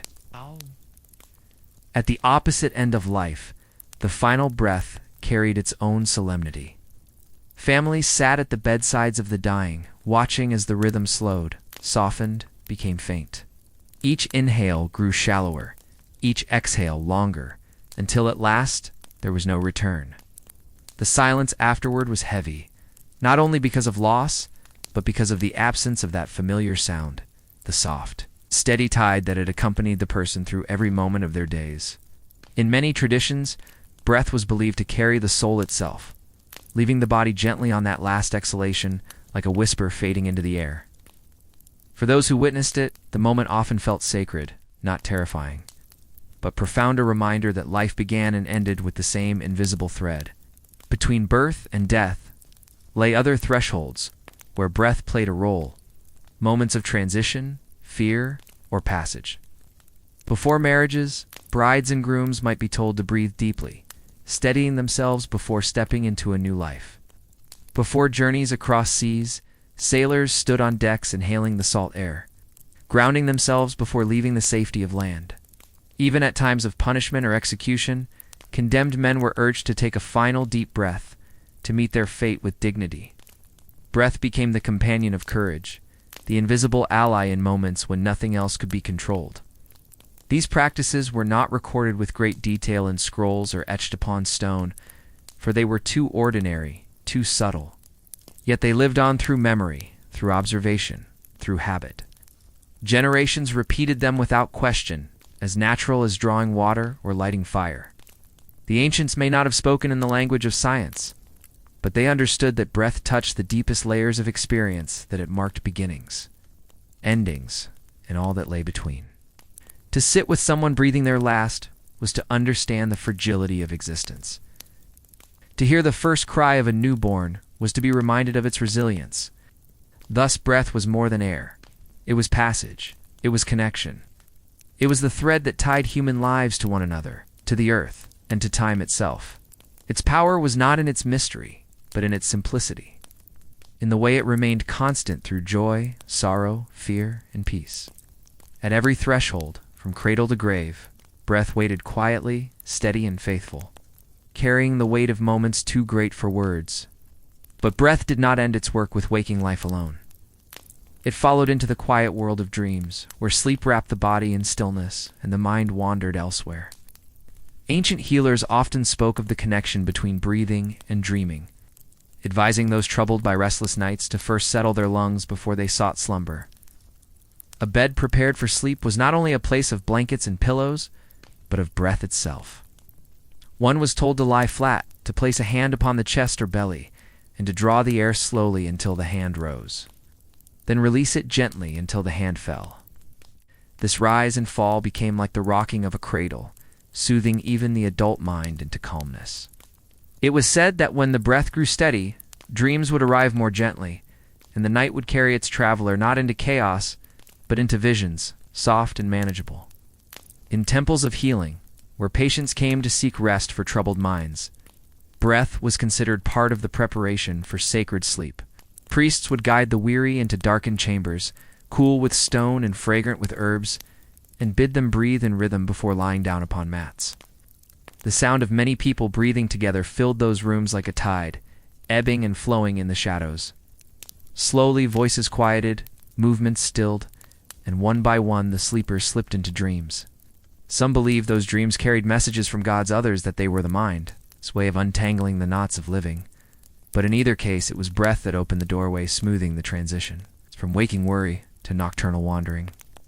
Travelers, too, relied on breath when sleep was hard to find. Under open skies or in crowded inns, they would focus on their inhalations, counting them like steps along an invisible road until weariness drew them downward. Even in the discomfort of strange places, even upon hard ground or beneath thin blankets, the body could be persuaded into slumber if the breath was calm enough. Some recited quiet words in time with each exhale, turning breath into lullaby. Others simply let their attention rest on the rhythm, abandoning thought until sleep crept over them. Thus breath became not just medicine for the body, but comfort for the mind, quiet companion that traveled with them through nights as well as days. Dreams themselves were often thought to be shaped by breathing. Too fast, and the mind wandered into restless visions, chasing images that brought no peace. Slow and deep, and dreams softened, carrying gentle stories of rivers, fields, or familiar faces. The ancients may not have spoken of sleep cycles or stages, but they knew the difference between troubled and calm rest, and they linked it to the tides of air within the chest. Parents taught children to calm their breath before closing their eyes, just as they calmed them with songs or whispered stories, weaving breath into the fabric of nightly ritual. The connection between breath and sleep carried into the morning as well. To wake was not merely to open the eyes, but to take a fuller breath, to feel the chest expand, to greet the day with the same rhythm that had carried one through the night. In this way, breath tied together waking and dreaming, dusk and dawn, making the passage between them smoother. It was not a cure for all restlessness, but it was a companion in every bed, in every chamber, in every weary body seeking reprieve. So in sleep as in waking, breath served quietly, patiently, without cost or ceremony. It carried the body into dreams, softened the edges of restlessness, and brought back the morning with its steady return. To the ancients, this was enough that the air drawn into the body could serve not only to keep one alive, but also to ease the journeys taken in silence, under closed eyes, when the world outside had faded. For the ancients, breath was never seen as belonging to the body alone. It was thought to be part of the wider breath of the world, a thread linking every creature, every tree, every shifting current of air. To draw breath was to borrow from the atmosphere that wrapped the earth, to take in a portion of the same force that stirred the winds, moved the clouds, and carried the scents of distant places. Farmers noticed how their breathing felt different in spring. The air was rich with the damp smell of soil, and budding plants, compared to the heavy heated air of summer or the sharp brittle gusts of winter, to them, inhalation was a way of touching the seasons, a reminder that their lungs opened not only to sustain their bodies, but also to exchange with the great cycles of the land itself. Wind in particular was thought of as the earth's breathing. A soft breeze across a meadow was like a sigh, a storm's howl like a furious exhale. When a person closed their eyes and felt the wind against their skin, they often imagined it as the larger rhythm of nature, echoing their own. Shepherds watching their flocks on windy hills would slow their breath to match the gusts, exhaling as the wind rushed past, inhaling in the brief lulls. This simple practice drew them into harmony with the landscape, so that their own small rhythm felt like part of a larger tide. In such moments they did not feel separate from the world, but joined to it, carried within its vast invisible lungs. Sacred groves and forests reinforced this belief. People who walked beneath the high canopy of trees often noticed how their own breathing deepened, as if pulled downward by the living presence of trunks and leaves. They believed the trees themselves breathed, exhaling through their countless leaves, and that humans, in turn, breathed in what the trees released. This exchange was not framed as science but as kinship, a mutual gift of life. To sit at the base of an oak and match one's breath to the sway of its branches in the wind was to feel part of a bond stretching back through. Age is a bond that connected soil, air, plant, and person into one continuous cycle. At the edges of seas, too, breath took on the shape of waves. The crash of surf against shore seemed to pulse like inhalation and exhalation, the sea forever breathing in long, patient intervals. Fishermen waiting for dawn would often breathe in time with the tide, steadying themselves before pushing their boats into the water. Each inhale rose like a wave, each exhale fell like its retreat. In this way, the sea became a teacher, showing that calmness could be found in rhythm. That endurance came not from resisting the tide, but from joining it. Breath, like the ocean, was endless repetition, never tiring, never ceasing, always carrying life forward.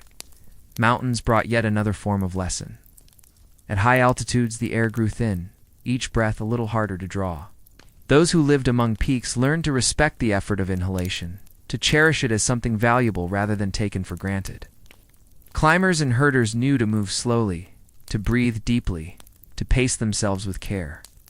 In their eyes, breath at great heights was a kind of offering, a gift from the gods who dwelled in the clouds, sparingly given, demanding reverence. To gasp carelessly was to waste it. To draw slowly and gratefully was to honor it. All these connections wind, forest, sea, mountainry, minded the ancients that breath tied them to something larger than their own small lives. It was the bridge between self and world, between flesh and nature. To breathe was to join a chorus already in progress, one that included the sighing wind, the whispering leaves, the rolling surf, and the thin, sharp air of high ridges. In this chorus, the body was never alone, for each breath echoed a greater breath, one that encircled the earth itself. Hands have always been more than instruments of labor. They tilled the soil, carried water, shaped stone, and wove cloth, but they also soothed, comforted, and healed. In the ancient world, when medicine was not found in glass bottles and hospitals did not hum with machines, the hand itself was often the first tool of care. A mother's palm resting on a child's forehead, a friend's grip steadying another's trembling arm, or a healer's fingers moving slowly along a weary back. These simple gestures carried meaning beyond words. To touch was to reassure, to remind another that they were not alone, that warmth still flowed between people, and that even in the presence of pain, there could be comfort. The earliest healers understood that touch was not merely physical but also emotional.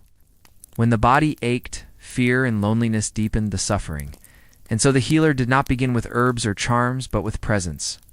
They placed their hands where the pain lingered, not to banish it, but to share it, to let the one who suffered know that their burden was felt. This alone could soften the weight of illness. Pressure might ease tight muscles, slow strokes might calm racing breath, and stillness itself, the hand resting gently without movement, could quiet the restless mind. Touch carried messages that words could not: patience, care, empathy, and connection. In temples dedicated to healing, massage, and touch were considered part of ritual, not merely practical skill. Priests and priestesses anointed bodies with oils before applying pressure with steady hands, believing that the sacred flowed more freely through skin warmed by care. Touch was seen as a way of realigning the energies of the body, smoothing the disruptions caused by grief, sickness, or exhaustion. In these dimly lit chambers, where incense drifted and chants echoed softly, the combination of touch and environment created a space where healing was not rushed, but unfolded gently. In time with the body's willingness, travelers too carried this knowledge with them. Merchants weary from long journeys along dust-choked roads often sought relief at bathhouses, where attendants used hands and oils to restore vitality. Sailors battered by waves and winds welcomed firm, grounding touch when they returned to shore.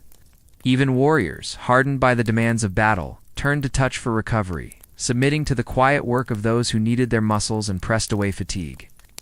To allow oneself to be touched was not weakness, but recognition that the body required tending.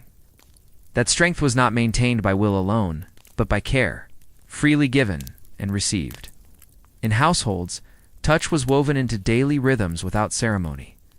A father rubbing his own shoulders after long hours of toil, a grandmother smoothing a child's hair before bed, siblings leaning against one another in shared silence. Of these were forms of everyday healing. They might not have been named as such, yet they reminded people of the quiet resilience born from closeness. These gestures spoke of familiarity, of bonds unbroken by hardship, of love expressed not in elaborate words, but in the simple act of skin meeting skin. The ancients knew, even if they could not name it in scientific terms, that touch altered something deep within. It slowed the breath, softened the heartbeat, and lulled the restless mind. It provided relief where remedies failed and offered peace where solutions were absent. While herbs might fight fevers and prayers might seek divine favor, it was often touch that lingered longest in memory, the feel of a hand. Held during sickness, the comfort of a shoulder rubbed in grief, the grounding weight of another's palm reminding one of their place in the world. In this sense, touch was not only a healer of the body, but also of the spirit, an invisible medicine as ancient as humanity itself. Massage in the ancient world was never hurried. It unfolded slowly, like the turning of the seasons.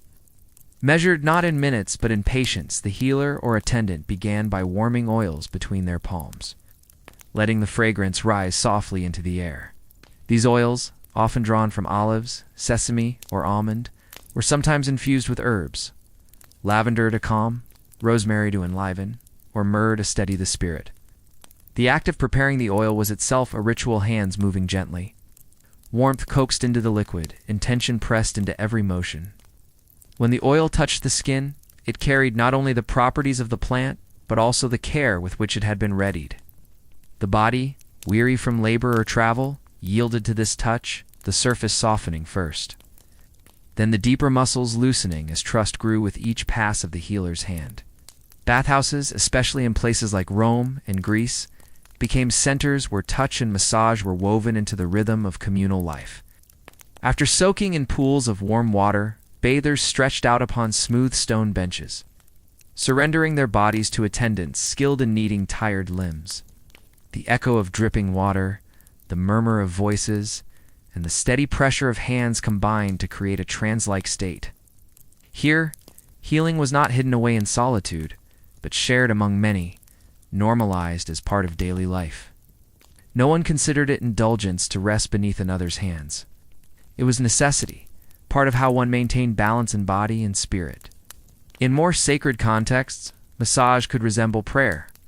The healer moved slowly, almost reverently, as though each gesture carried meaning beyond the flesh. Some believe the body held pathways through which life energy flowed, and that touch applied with knowledge and intention could clear blockages, restore movement, and harmonize what had fallen into discord. To press along these lines was not only to soothe muscles, but to encourage wholeness, drawing body, mind, and spirit into alignment. In dimly lit rooms, with lamps flickering against the walls, the receiver often drifted into a space between waking and sleeping, where time seemed to stretch and dissolve. Healing here was not about quick relief, but about creating an atmosphere where the body remembered how to rest. The ancients understood, too, that touch carried memory.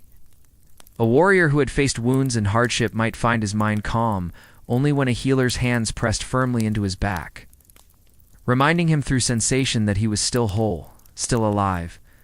A farmer who labored in fields found release in the simple act of having his calloused hands rubbed with oil, the pain of labor acknowledged rather than ignored.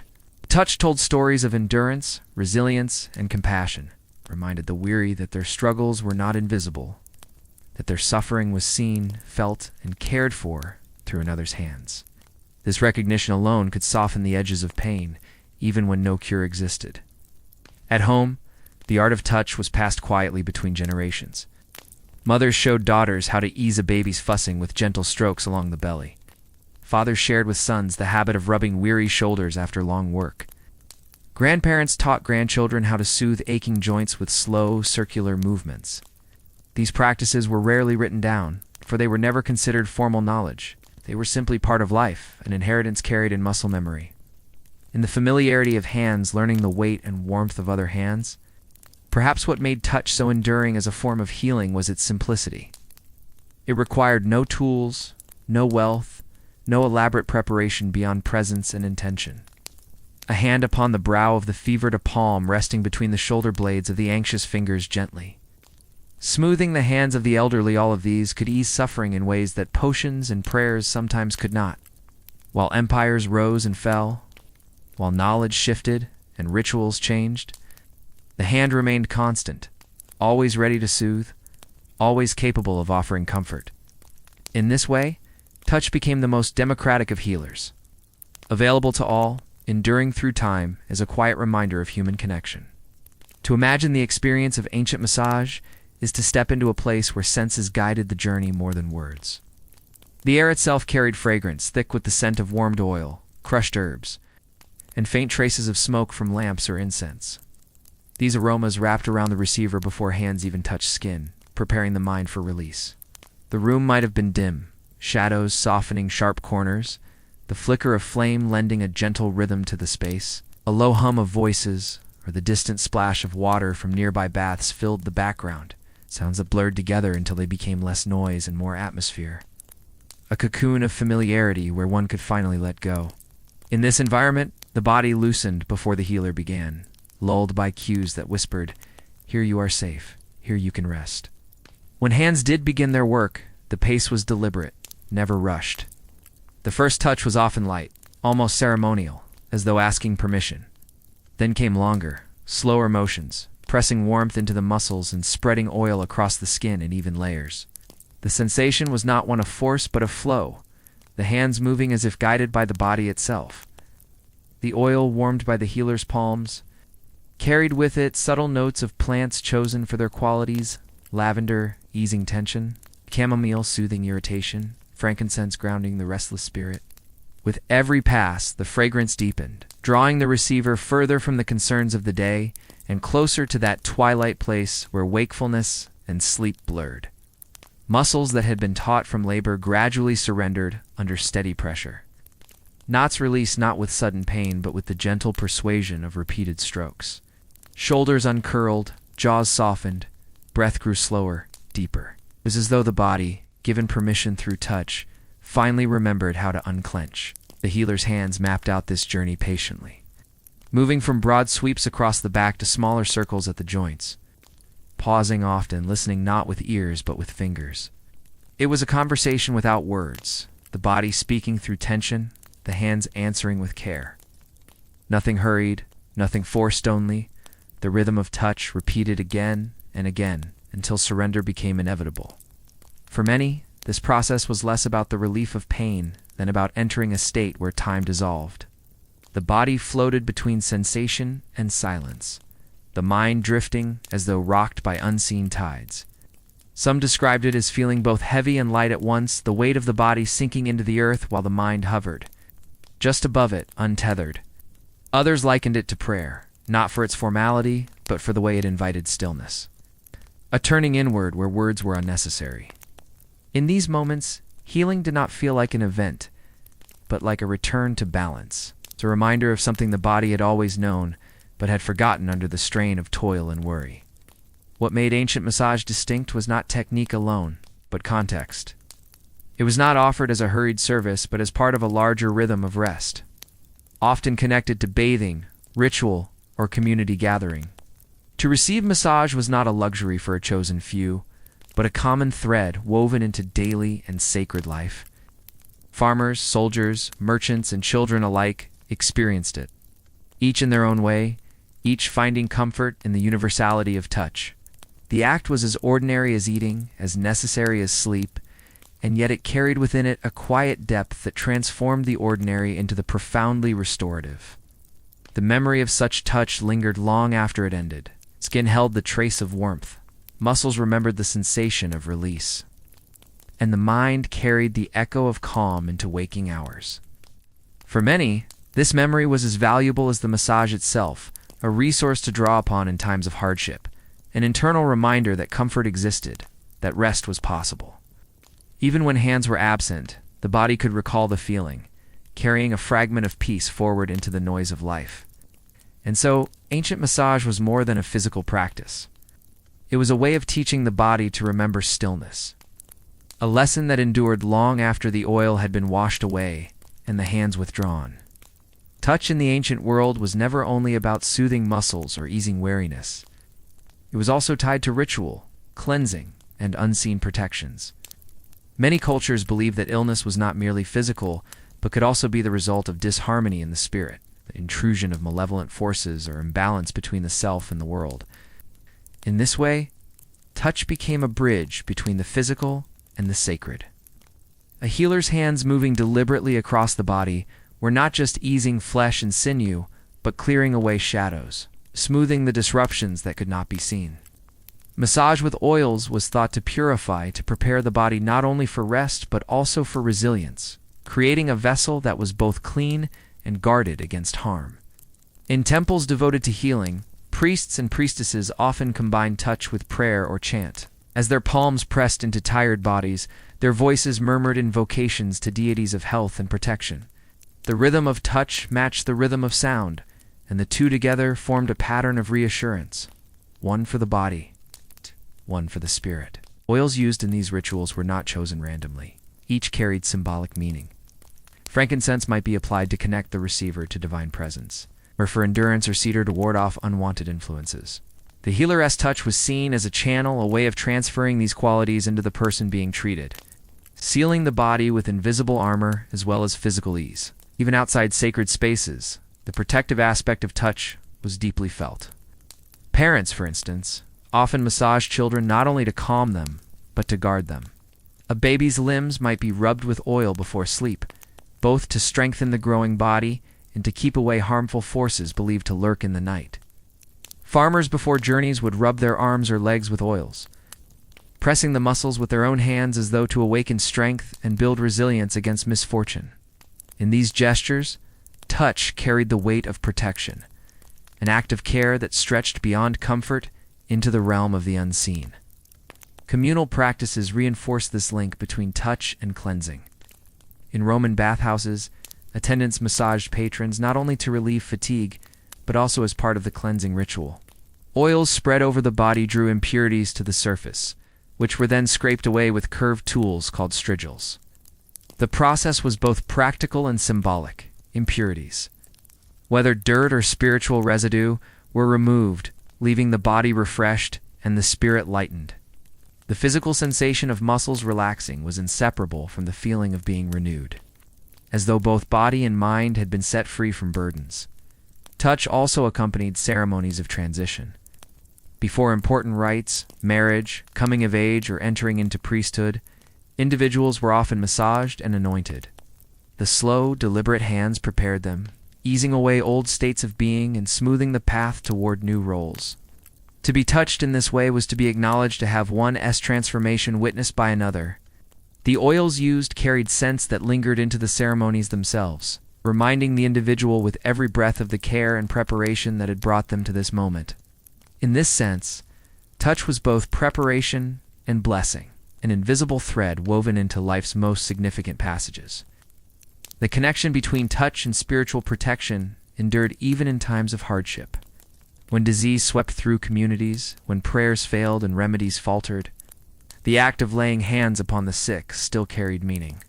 It might not cure, yet it reassured, reminding the suffering that they were not abandoned. Even in despair, touch offered presence, a human link against the weight of isolation. Healers, though powerless against certain plagues, often chose to stay with the sick, their hands resting gently, offering comfort where cures could not. In this sense, touch transcended medicine. It's becoming a testament to compassion, a form of protection, not against illness itself, but against the loneliness that magnified suffering. Thus, in ancient times, touch was more than a technique. It was a practice layered with meaning, cleansed, protected, comforted, and prepared. It bridged the visible and the invisible, drawing strength from herbs, oils, prayers, and human presence alike.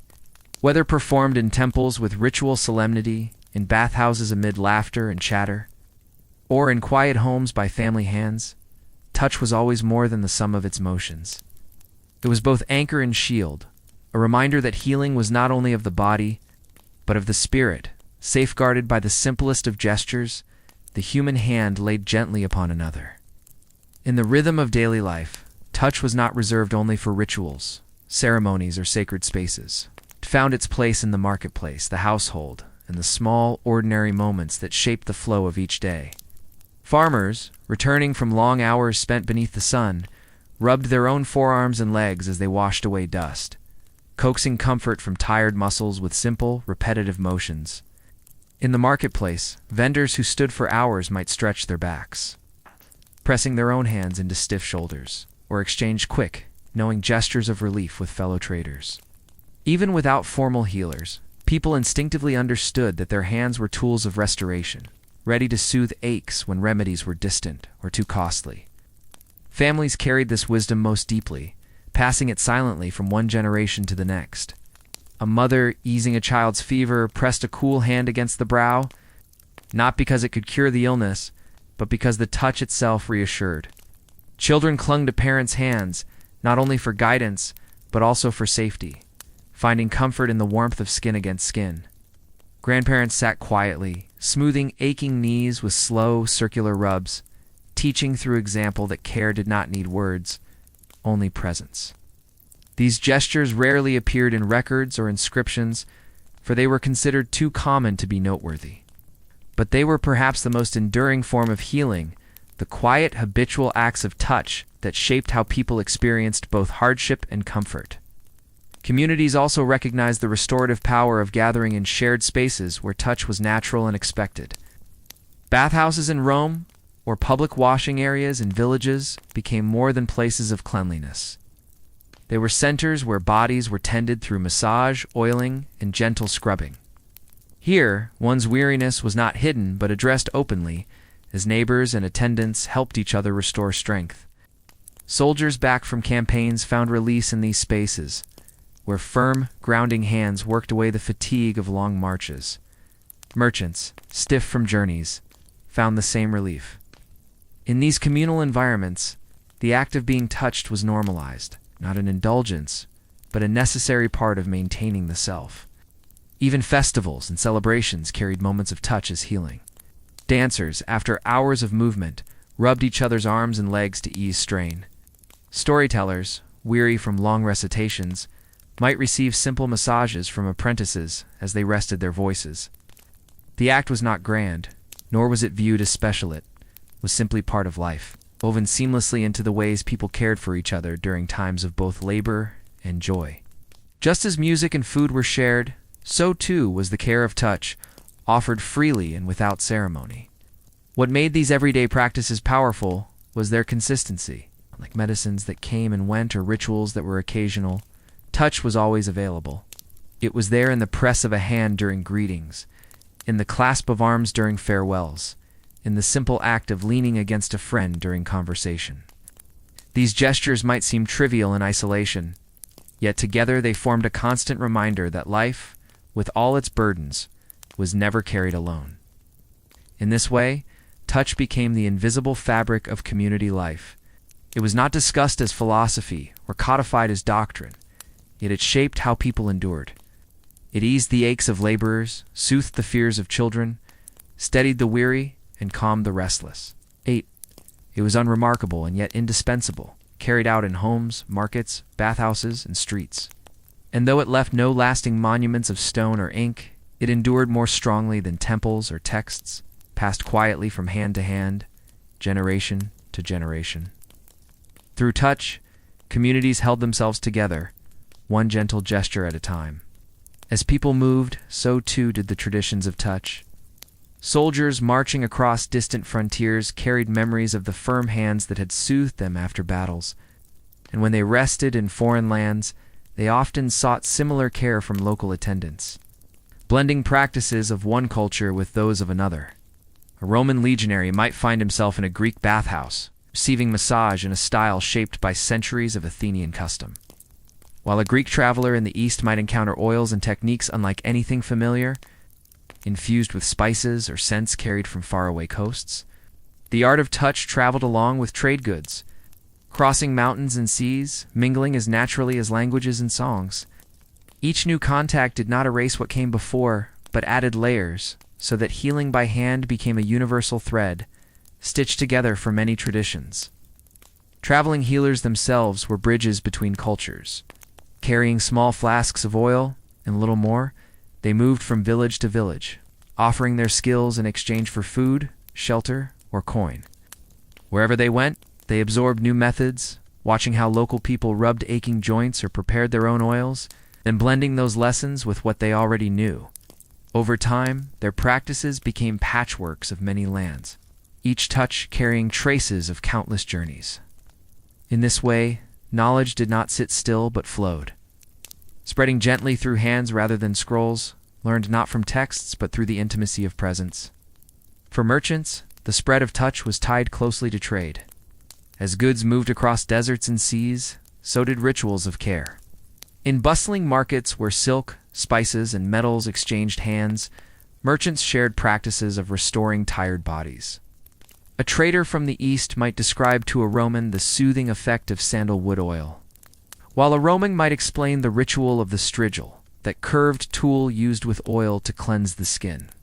These conversations, though brief, added new dimensions to familiar routines, blending traditions until the boundaries blurred.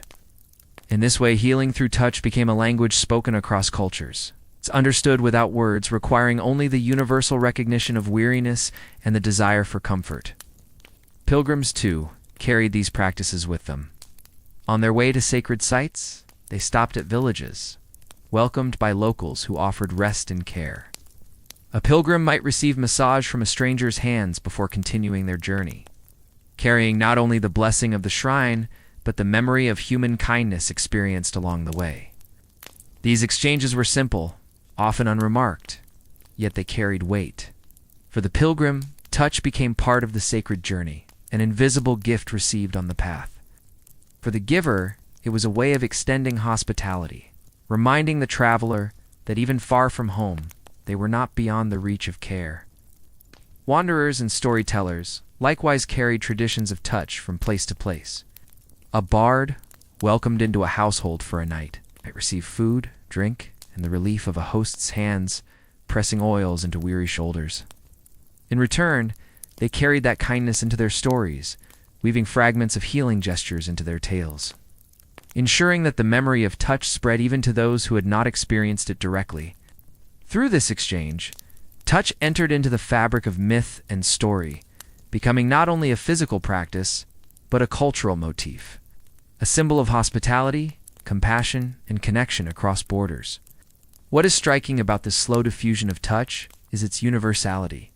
While languages differed, beliefs varied, and borders shifted, the act of laying hands upon another remained familiar everywhere. A soldier on campaign, a merchant at market, a pilgrim at shrine, a bard at hearth, all could recognize the meaning of a hand pressed firmly into tired flesh. The warmth of oil worked into skin, the slow rhythm that calmed the restless body. Touch spoke across boundaries, uniting people through its simplicity, reminding them that no matter how far from home, the need for comfort was the same, and the hands that offered it carried a wisdom older than any empire. In the end, what gave touch its quiet power was not technique, or the skill of one healer over another, but its universality. It was the one form of care that asked for nothing beyond presence. The simplest act available to anyone with hands willing to offer them. A mother could soothe her child without instruction. A laborer could ease his own muscles after a day of toil. A neighbor could comfort another in grief with nothing more than a palm placed gently upon the shoulder. These gestures required no wealth, no temples, no elaborate tools or rites. They were democratic in the truest sense, open to all, unbounded by class or status.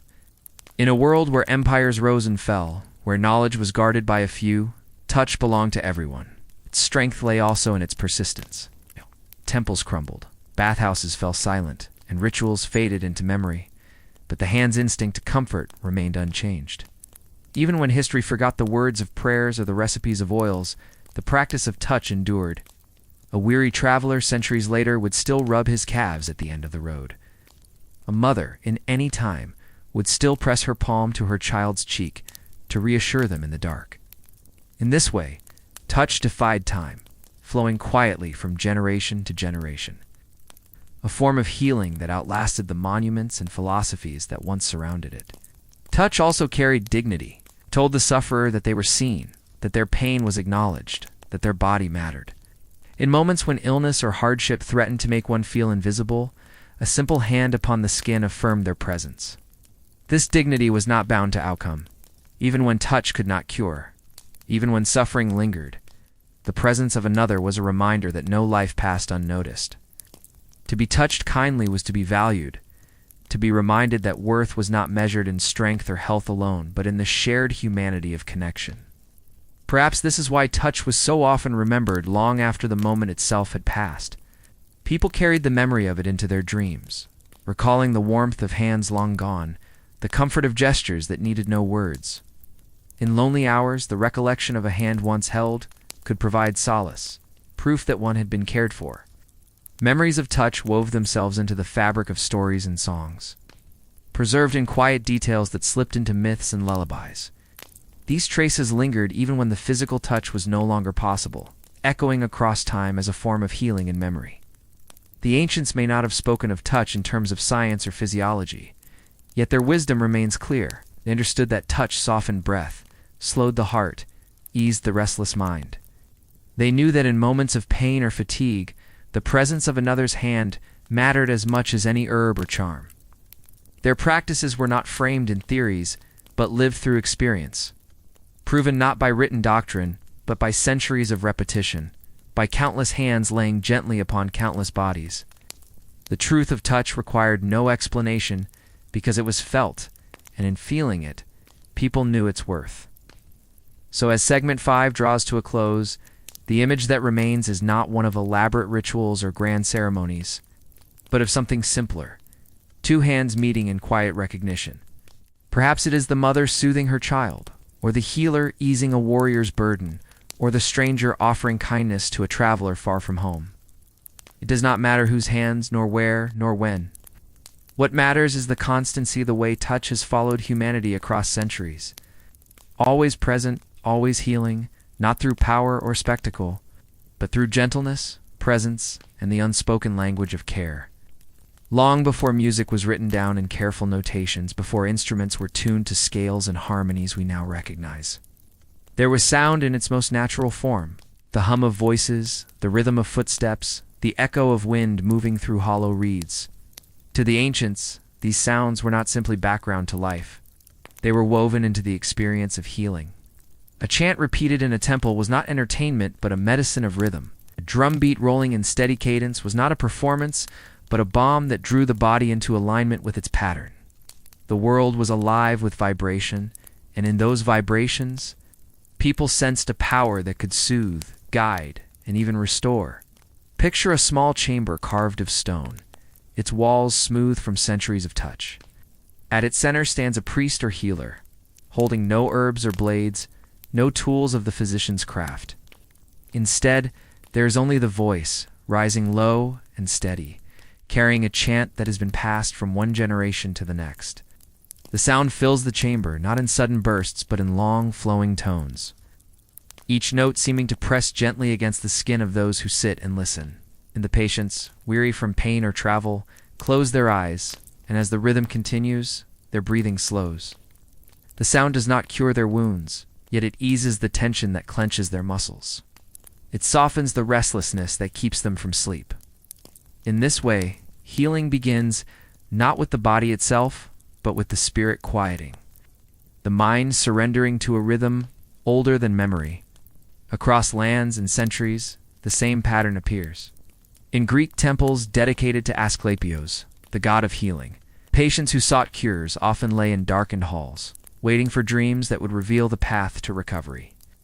But before sleep took them, they were sometimes lulled by the gentle strains of lyres or flutes, music meant to guide their minds into stillness.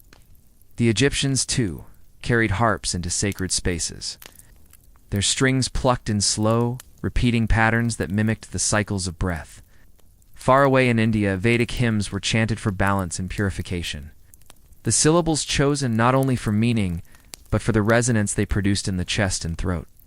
Vibrations thought to ripple outward into the entire body. These sounds were not merely for beauty, they were practical in their effect. A body caught in pain is restless, tense, unable to find comfort. But rhythm has a way of taking hold, of coaxing the heart to match its beat, of inviting the breath to slow and deepen. This was a wisdom known without needing to be explained. No one needed to measure brain waves or chart pulse rates. It was enough to notice that after a chant or a song, the sufferer seemed calmer.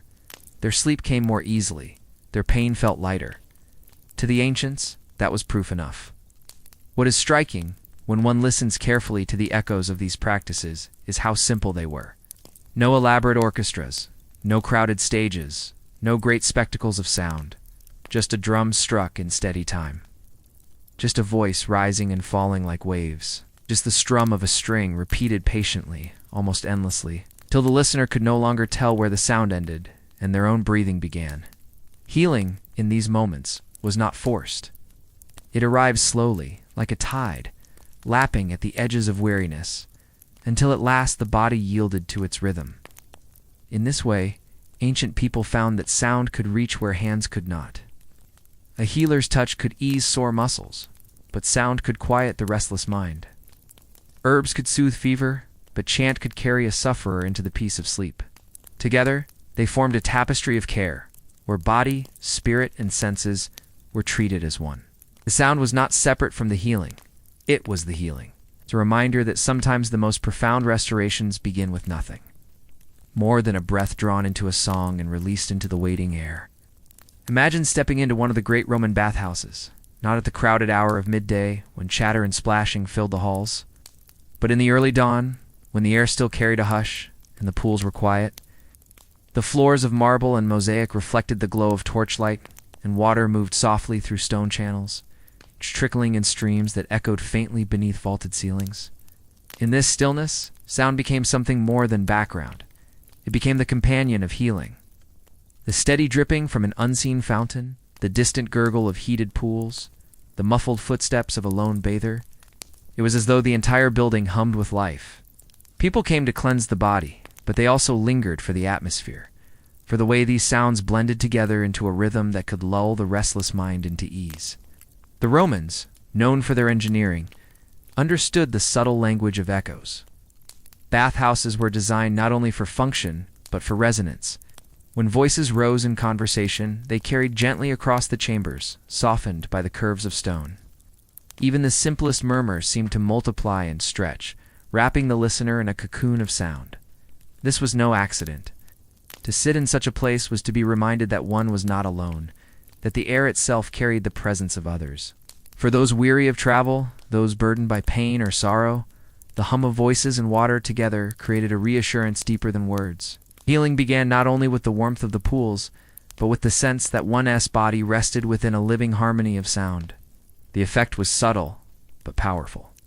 As a bather settled into the caldarium, where steam rose in slow curls, the body began to loosen. But beyond the heat, there was the constant murmur, the hiss of water against hot stone. The soft splashes as others shifted, the rhythmic dripping that echoed like a drum played far away. These sounds arranged themselves into patterns that the mind could follow, drifting between them until thought itself grew hazy, as though rocked into stillness. Pain seemed lighter, the burdens of the day further away, as if carried off by the vibrations that filled the air. What lingered was not only warmth in the muscles, but calmness in the spirit, a sense that sound had washed through the body alongside water. And there were moments, too, when music was added to the natural chorus. In the largest baths, flutists or lyre players would sit in alcoves, their melodies rising above the constant murmurs. These were not songs of triumph or festival, but slow, repeating strains, designed not to excite but to soothe. The notes stretched long, unhurried, weaving themselves into the echoes of dripping water and the whispers of voices. Listeners leaned back against the marble eyes half closed, and let the sound settle around them like a soft cloak. No one needed to speak of healing, for it was felt in the loosening of the jaw, the slowing of the heartbeat, the way exhaustion gave way to a quieter state of being. What is remarkable is that these effects came not from intention alone, but from environment itself. Even without music, even without healers chanting or priests blessing. The bathhouse carried its own sound, a chorus of stone and water, fire and steam. To rest, there was to be drawn into that natural rhythm, to let the senses surrender to its constancy. Just as the waves of the sea can lull one into stillness, so too did the echoes of these baths, persuading the body to let go, persuading the mind to soften its grip on worry. It was a form of healing that arrived not through medicine, but through atmosphere, through the quiet, steady song of water and stone. And when one finally rose, drying the body and stepping back into the world, something lingered. The echoes seemed to follow, the rhythm of dripping water still faint in the memory, the hush of voices still carried in the ear. The healing continued not because the sounds remained, but because the body remembered them, as if the vibrations themselves had etched their pattern into the heart. Long after the bathhouse was left behind, the quiet resonance lived on, proof that healing need not always be dramatic or deliberate. Sometimes it was simply the act of listening, of being carried by sound until the body, almost without noticing, found rest. Far to the east, beyond the deserts and mountains that separated the Mediterranean from Asia, there were other traditions that also turned to sound as a form of quiet medicine. In India, the chanting of Vedic hymns filled the air of temples and fire rituals. These hymns were not hurried or embellished, but drawn out in long, measured tones, each syllable chosen not only for its meaning, but for the resonance it carried. To hear a line repeated over and over was to feel it take root, to feel the chest vibrate in sympathy with the sound. Those who recited them spoke of balance of the body aligned with the rhythm of the cosmos, though for the listener, what mattered most was the calm that followed the way the world seemed less jagged when the chant continued without end. There was an art to finding the right sound, a science in knowing where to place it, and an instinct in feeling when enough had been said. Sometimes it was a single note held and sustained, like a tuning fork striking the precise frequency that set the air around it vibrating. At other times, it was a phrase repeated, each word linking to the next in a cadence that drew the listener inward. In either case, the effect was the same. The constant drone soothed the nerves, calmed the mind, and allowed the body to sink into a state of deep relaxation. It was as if the very essence of the sound permeated the listener, dissolving tension and releasing tightness held for far too long. In China, too, there was a deep reverence for vibration. Gongs of bronze, some vast in size, were struck with padded mallets, their tones spreading outward in waves that seemed to fill not just the room but the air for miles beyond. The first strike was always startling. Yet as the reverberation stretched and deepened, it became less a sound than a presence, something that one could almost lean against. Listeners described it as though the earth itself had spoken, reminding them of the quiet strength beneath their feet. Healers sometimes used smaller bells or chimes, each tuned to a precise note, ringing them near the body of the patient so that the vibration might settle where imbalance was felt. Whether or not one believed in the theory behind it, there was no denying the effect. A body lying still, surrounded by soft tones, would often slip into a state of calm that words alone could never summon. What linked these practices across cultures was their reliance on repetition, on the patience of sound unfolding without urgency. A chant, a gong, a hymn, a hum, none of them rushed. They lingered. They stretched into silence, then returned again, creating a cycle that mirrored breath itself. In that repetition, listeners could surrender. There was nothing to anticipate, no surprise to brace for, only the steady return of tone. For minds burdened by fear or restlessness, this cycle was a balm. One did not need to understand the words of a Vedic hymn, nor the philosophy behind the ringing of a gong to feel its power. The body knew instinctively how to rest within the rhythm. There is also something profoundly human in the hum itself. In many traditions, even without instruments, people turn to the simple act of humming or toning together, voices blending in a low, continuous sound. To sit among others as they hummed was to feel part of a larger vibration, one that pressed gently into the bones, into the skin, into the very breath. For some, it was prayer. For others, it was ritual. But for all, it was calming. The sound was less about melody than about presence, the assurance that one did not face suffering alone, but in resonance with others.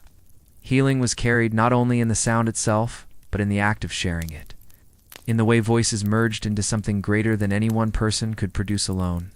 It is easy to imagine such scenes, a circle of monks chanting in low tones as dawn light filters through temple doors, or villagers gathered around a fire, their voices rising together in steady hums.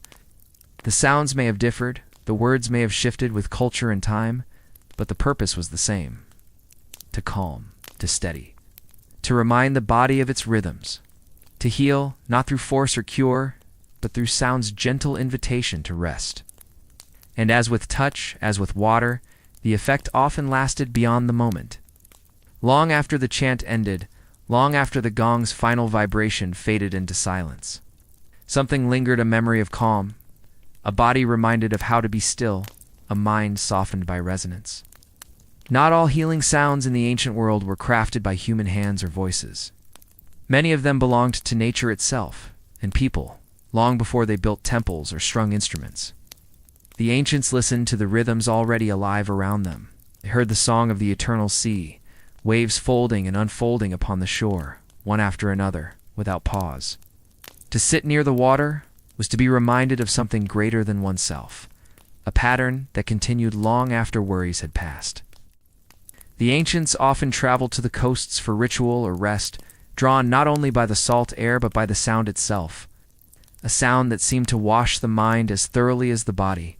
Some called it the voice of gods. Others simply accepted it as part of life's balance. But all who listened found in it a quieting influence. The sea's rhythm was, in its own way, a healer. The forests, too, carried their own music. Leaves rustled in breezes that shifted from soft to strong. Branches creaked in tones that seemed almost like language, and birds filled the canopy with layers of song. To wander among trees was to step into an orchestra that asked for no audience, no applause. Each sound belonged to the larger whole, and together they created a harmony that calmed the weary traveler. Many ancient traditions saw groves as sacred not only for their shade and beauty, but for their sound. The whisper of leaves was believed to be messages from spirits or gods. But even without belief, one could not deny the soothing effect of walking in rhythm with nature's music. For those suffering or restless, the forest's constant murmur could quiet the heart more effectively than words. Even the desert, seemingly silent, carried sound that worked upon the soul. The wind sweeping across dunes, shifting grains of sand in low, steady whispers, became its own kind of chant. Travelers spoke of the way the desert seemed to hum at night, a faint resonance that blurred the line between sound and silence. To sit upon the sand and listen was to feel part of something vast, to lose the sharpness of one's own thoughts in the endless tone of the earth's breath. Healing here was not in melody or rhythm, but in vastness, in the way sounds stretched and faded until one could almost forget where the body ended and the desert began. Waterfalls, rivers, and springs added to this natural symphony. The splash of water tumbling over rocks was both lively and soothing, a reminder of movement and constancy. Many healing sites in antiquity were built near springs, not only for the water's purity, but for its sound. A trickle in a stone channel, the cascade of a small fall, the bubbling of underground flows, these were not accidental accompaniments. They were central to the experience. People would sit for hours near these waters, letting the sound wash over them until their breath matched its rhythm. The body, restless and tense, slowly yielded to the same cycles of rise and fall. In this way, the ancients did not separate these natural sounds from healing practices. Instead, they were folded into rituals, prayers, and moments of stillness. A healer might guide a patient to a grove, not for herbs, but for the murmur of leaves. A priest might instruct pilgrims to spend the night near a spring, allowing its trickling voice to seep into their dreams.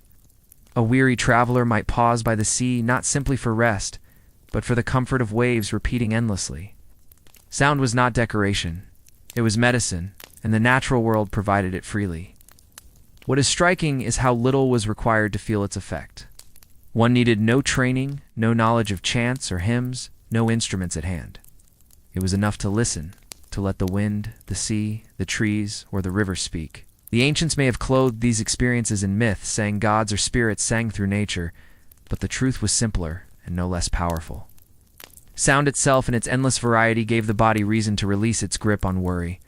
To hear the world hum and whisper was to remember that one was part of something steady, something older than pain, older than fear. In that remembering, healing quietly unfolded. Night was not silent, carried its own music, softer and slower than the sounds of day. People leaned upon these sounds to help them rest. In temples, as darkness fell, low chants rose from priests or initiates. Their voices were layered like waves in the sea, not crashing, but rising and falling steadily and unbroken, guiding listeners towards sleep. The chant was not a command, but an invitation, its rhythm moving in time with the heartbeat, its rise and fall echoing the body's breath. Those who lay upon mats or stone benches found themselves swaying inwardly, lulled by sound that promised safety in the dark. Night was full of unknowns, but the voice, repeating, enduring, was a lantern against that vastness. It was a reminder that one was not alone. In households, too, sound worked its quiet magic. Mothers sang lullabies that were less about melody than about rhythm. Words often didn't matter. Sometimes they were nonsense. Sometimes they were fragments of prayers or wishes, sometimes simply syllables drawn out until they blurred into hums. What mattered was the constancy, the cyclic return of phrases, the gentle insistence of tone. A child restless in the night listened not with the mind, but with the body, its tiny heart sinking slowly to the mother. Sasong, its breath following the rise and fall, its small body rocking in time, entranced until sleep arrived. These lullabies were ancient medicine, carried not in recipes or scrolls, but in memory and instinct. They required no learning because they were as natural as touch, as instinctive as the act of cradling itself. In villages, bells often marked the passing of hours, not only as measures of time, but as guardians of the night. The sound of a bell rolling out across fields and rooftops was a reassurance, a gentle reminder that life continued while one slept. Bells summoned the dead to their final rites, announced the births that made for new beginnings, rang out steady pulses to guard the sleeping villagers. In monasteries, monks struck wooden clappers or metal bowls in slow measured tones, each note fading into silence before the next began. To hear such sounds in the darkness was to feel the world wrapped in a rhythm larger than one's own, a reminder that even as individuals slept, life moved on. The bell did not demand attention. It allowed the listener to drift, to let go, trusting that the sound would return when needed. The ancients also believed that dreams could be shaped by sound. In Greece, the seekers who lay in the healing temples of Asclepios sometimes heard flutes played through the night, the notes slipping into their sleep and guiding their visions. In Egypt, priests chanted prayers beside the sick as they rested, believing the vibrations entered the dream world and carried messages from the gods. Even in faraway cultures, the idea repeated. Sound could reach beyond waking. It could carry the sleeper into places where healing was possible not by touch or medicine, but by the quiet weaving of voice and rhythm into the fabric of dreams. There is something timeless in these practices, something that lingers even now. For what are our own habits of night, if not echoes of the same? We listen to the rain tapping on windows, to the wind moving through trees, to the hum of traffic on distant roads. Some play soft music, some turn to recorded sounds of waves or flutes. Some still sing to their children as mothers did centuries ago. These habits are not new inventions, but continuations of what people have always known. That night is easier when sound is present. It's not loud or insistent, but steady, repetitive, and kind. In all of this, healing did not arrive as a miracle. It did not erase pain or erase sorrow, but it offered something more subtle. The chance to rest, to find calm in the hours of darkness, to let the body and mind slip into rhythms that promised renewal. The chants of temples, the bells of monasteries, the lullabies of mothers, the hum of night itself. Each was a thread in the tapestry of healing through sound, and as one lay in the dark listening, sleep came not as a conquest, but as a gentle drift, guided by tones that ask for nothing but surrender. For many in the ancient world, sound was not only a comfort for the body or a guide into sleep, it was a bridge between the human and the divine. A chant rising in a temple was not imagined as mere music. It was a thread reaching upward, carrying human voices into realms beyond sight. Each syllable repeated with patience, each tone allowed to vibrate in the air, was thought to echo in the halls of the gods. To participate in this kind of sound was to step into alignment with something greater, to feel the smallness of one's own body dissolve within the endless rhythm of the universe. Healing, in this sense, was not separate from worship. It was the act of remembering that pain and sorrow existed within a wider order, that the pulse of one's own life beat alongside a cosmic rhythm too vast to measure. Temples across cultures were built with this purpose in mind. Their shapes were not accidental, but designed to magnify and sustain sound. In Greece, the domed ceilings of certain sanctuaries allowed chants to swirl endlessly, wrapping the listener in layers of resonance. In Egypt, vast columns channeled hymns, so that they seemed to rise like pillars of sound toward the heavens. In India, temple courtyards carried the voices of chanters across stone, each note echoing against walls in patterns that seemed endless.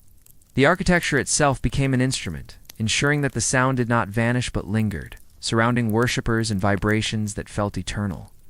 To stand in such a place, to hear one's own voice join the chorus, was to feel woven into something infinite. Even the simplest instruments carried divine weight. A single drum, struck slowly, was said to echo the heartbeat of the world itself. A flute's breathy tones were thought to call down the presence of unseen forces. Gongs, when rung in sacred ritual, were not only heard, but felt in the chest, the bones, the floor itself, as though the earth had joined in song. To the ancients, these were not coincidences of acoustics. They were signs, reminders that sound was a language spoken not just between humans, but between humans and gods. And to take part in that language was to step into harmony with the order that governed life and death alike. For those seeking healing, this connection mattered. Illness often carried with it a feeling of separation from strength, from community, from the certainty of life's rhythm. To sit in a temple and feel the vibration of chant or bell was to bridge that gap, to rejoin the larger harmony from which one felt excluded. Healing did not need to mean the disappearance of pain. It could mean the restoration of belonging, the reminder that even in weakness, one's life resonated within a greater song. In this way, sound healed not only the body, but the spirit, easing the loneliness of suffering with the reassurance of cosmic connection. There's also a humility in such practices, one that speaks across time. To chant a single syllable, again and again, is to set aside the need for eloquence or mastery. It is to surrender to simplicity, to admit that healing comes not from brilliance but from constancy, not from complexity, but from repetition. The ancients knew this instinctively. They did not rush through chants, did not seek novelty in every tone. They lingered, trusting that the same sound carried patiently was enough. And perhaps it was precisely this patience that made healing possible. For in a world that often rushed, sound insisted on slowness. In a world that fractured, sound offered continuity. So when night fell, when temples filled with voices, when instruments hummed and bells rang, what was heard was not only music, but the world itself reminding its children of their place. Healing was not forced upon them. It unfolded quietly as listeners found themselves breathing in rhythm with the chants, feeling their bodies vibrate with the gongs, sensing their small lives woven into the fabric of something vast. In that vastness, pain softened, fear loosened, and rest returned. As the echoes of ancient sound practices drift across the centuries, they still find quiet resonance in our modern lives. Even if we no longer gather in stone temples or chant in chorus beneath domed ceilings, we have not forgotten the comfort of sound. A lullaby hummed to a restless child, a low murmur of voices that fills a room with company, or the slow tolling of a bell at dusk call remind us of something older than memory, a truth the ancients once carried openly. That sound can soothe, mend, and gather scattered spirits back into balance. We may not call these acts of healing, but when the tension in our bodies eases as we listen, when the heart slows in rhythm to a familiar melody, we are living echoes of what our ancestors knew. Consider the quiet ritual of listening to rain. There is no temple, no priest, no sacred instrument, and yet the effect is familiar. The steady patter upon roof or earth creates its own chant, one that asks nothing of us except stillness. Listeners often feel their thoughts soften, their breathing deepen, their bodies loosen, as though the storm has taken from them the burden of holding everything together. The rain, like the chants of old, invites surrender. And in that surrender lies healing, not the dramatic transformation of illness into wellness, but the gentle shift of a weary spirit toward rest. Even the hum of machines, which once would have been unimaginable, carries this same potential. The soft whirr of a fan, the steady rhythm of a train, the low drone of an airplane engine, have lulled countless travelers into sleep. These are not sacred sounds in the traditional sense, yet they function as the ancients believed sound should. They steady the mind, they anchor the restless body, they create a rhythm larger than the individual, that one can fall into and be carried by. Perhaps the ancients would smile at this, recognizing that even in the hum of the modern world, the principle endures. And then there is music, which continues to bind us together just as chance once did. A single song shared in a quiet room can weave strangers into kin, can draw laughter, tears, or silence from those who listen. The ancients would have called this communion a joining of voices and hearts through vibration. We call it many things: entertainment, art, culture. But at its core, the effect remains the same. To hear and be moved by sound is to remember that we are not alone. Healing, after all, begins in that recognition. There are two modern echoes of sacred practice: singing bowls, tuned chimes, the gentle hum of meditation tracks. These carry forward the idea that vibration matters, that certain tones can shift the mind into softer states. People still gather for sound baths, lying quietly as waves of tone wash over them, their bodies vibrating in sympathy with instruments designed to sustain resonance. The practice feels new to us, but its roots are deep, stretching back to temples, flutes, and drums. It is not reinvention so much as remembrance, a way of uncovering what was never truly lost. And so, when we think of healing through sound, we need not imagine only ancient temples or mystical rituals. It can be as near as the hum we make when we are absent-mindedly content, as close as the breath that escapes us in a sigh, as simple as the rhythm of footsteps on a familiar path. Each of these carries a vibration that steadies and restores. Perhaps the ancients would say that healing through sound was never about grand rituals at all, but about learning to notice what the world is already whispering. In the end, whether it is the chant of priests, the ring of bells, the murmur of rivers, or the quiet hum of machines, sound continues to cradle us. It is the oldest medicine, one that does not ask us to believe or even to understand. It only asks us to listen, and in listening, to let ourselves be gathered back into harmony, as countless generations before us once were, finding in vibration the same gift they sought: peace, rest, and the soft returning of the spirit to balance. As we near the quiet end of our long wandering through the halls of ancient healing, it is worth pausing to notice how the fragments we have gathered lie together like pieces of a single mosaic: breath, touch, water, dreams, plants, and sound. It's an child seemed, at first, its own small world. But as we look more closely, we see they are not separate. They lean toward one another, echoing the same truth in different languages. Breath teaches us that healing begins in rhythm. Touch reminds us that we are never truly alone. Water carries away what we no longer need. Dreams reveal the hidden currents of the soul. Plants offer their patient gifts of balance. And sound binds it all together, wrapping body and spirit in vibrations that steady the heart. Though thousands of years and countless cultures stretch between these practices, the thread is unbroken. Healing is not a battle to be won, but a returning to harmony. The ancients did not have our medicines, our surgeries, our towering hospitals of glass and steel.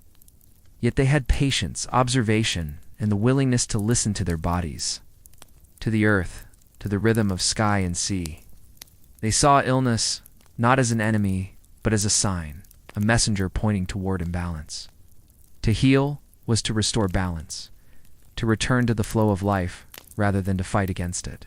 When they breathed slowly, when they floated in quiet waters, when they whispered prayers in temples or pressed hands against aching skin, they were practicing a form of listening. Not the kind of listening done with ears, but the listening of the whole self. The kind that feels for the subtle shifts between stillness and struggle. In that listening, they often found enough to ease pain, enough to invite rest, enough to remind a weary soul that life still held gentleness. It is easy for us to look back and imagine their ways as primitive as shadows of the knowledge we hold today. And yet there is a tenderness in their simplicity that continues to speak. For even with all our science, even with the power to mend bones and transplant hearts, we still find ourselves reaching for quiet, for touch, for the comfort of water, for the mystery of dreams, for the medicine of plants, for the steadying hum of sound. We still sigh when we are tired. We still close our eyes and listen to rain. We still press our palms together when words fail us. Perhaps this is because healing has always been less about knowledge and more about remembering. Remembering that we are not machines to be fixed, but living beings woven into rhythms larger than ourselves. So as we let these ancient practices settle in our minds, we might carry forward not only their forms but their spirit, to breathe slowly before sleep, to place a hand on our own chest and feel the heart moving beneath, to let water carry away the weight of the day, to listen when dreams speak, even if only in fragments, to honor the plants that nourish us, to let sound cradle us, whether from the voices of others or from the quiet music of the world itself. In these small acts, we do not merely imitate the past, we touch the timeless. We join with countless generations who, under different stars and in different lands, sought the same thing we seek now: rest, balance, and peace. And as the night deepens, as silence gathers gently around us, the wisdom of those long gone seems less like history, and more like a presence, a quiet companionship that assures us we are part of something enduring. Their techniques may be old, their languages forgotten, their temples crumbled to dust, but the essence remains. Breath still flows. Touch still soothes. Water still cleanses. Dreams still reveal. Plants still heal. Sound still carries. And through them all, the same truth whispers softly. Healing is not somewhere far away. It is here, within and around us, waiting only to be remembered.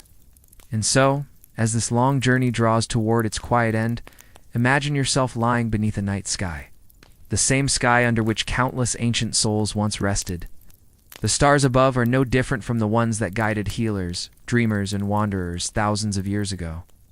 They too looked upward, their bodies tired from labor, their hearts heavy with worry, their spirits seeking calm. They too breathed deeply as you breathe now. They too pressed their palms together or whispered a prayer or simply listened to the soft hum of the world around them. In that shared moment across time, the distance between then and now dissolves. What remains is the universal truth. The body longs for rest. The spirit longs for peace, and healing begins in the simple act of surrendering to both. Close your eyes and let the memory of breath linger. Inhale slowly, as the ancients did when they believed air carried the essence of life itself. Feel it settle in your chest, steady and calm. Exhale gently as though releasing not only air but weight, worry, and strain. With each breath, you are participating in a ritual older than words, one performed by countless others before you. Breath does not belong to one culture or one age. It belongs to all who live, and through it we are connected. Let it guide you toward stillness, reminding you that the healing you seek is already within you, waiting patiently in every rise and fall of the chest. Now recall the memory of touch. The gentle pressure of a hand upon a shoulder or the warmth of your own palm resting against your chest is enough. For the ancients, touch was not simply about muscle or bone. It was about presence, about reassurance. Even alone, the body can comfort itself, can remind itself through touch that it is here, that it belongs. Perhaps as you rest now, you might let your hand rest softly somewhere that carries tension, not to fix or force, but simply to offer presence. In that small gesture, the spirit softens.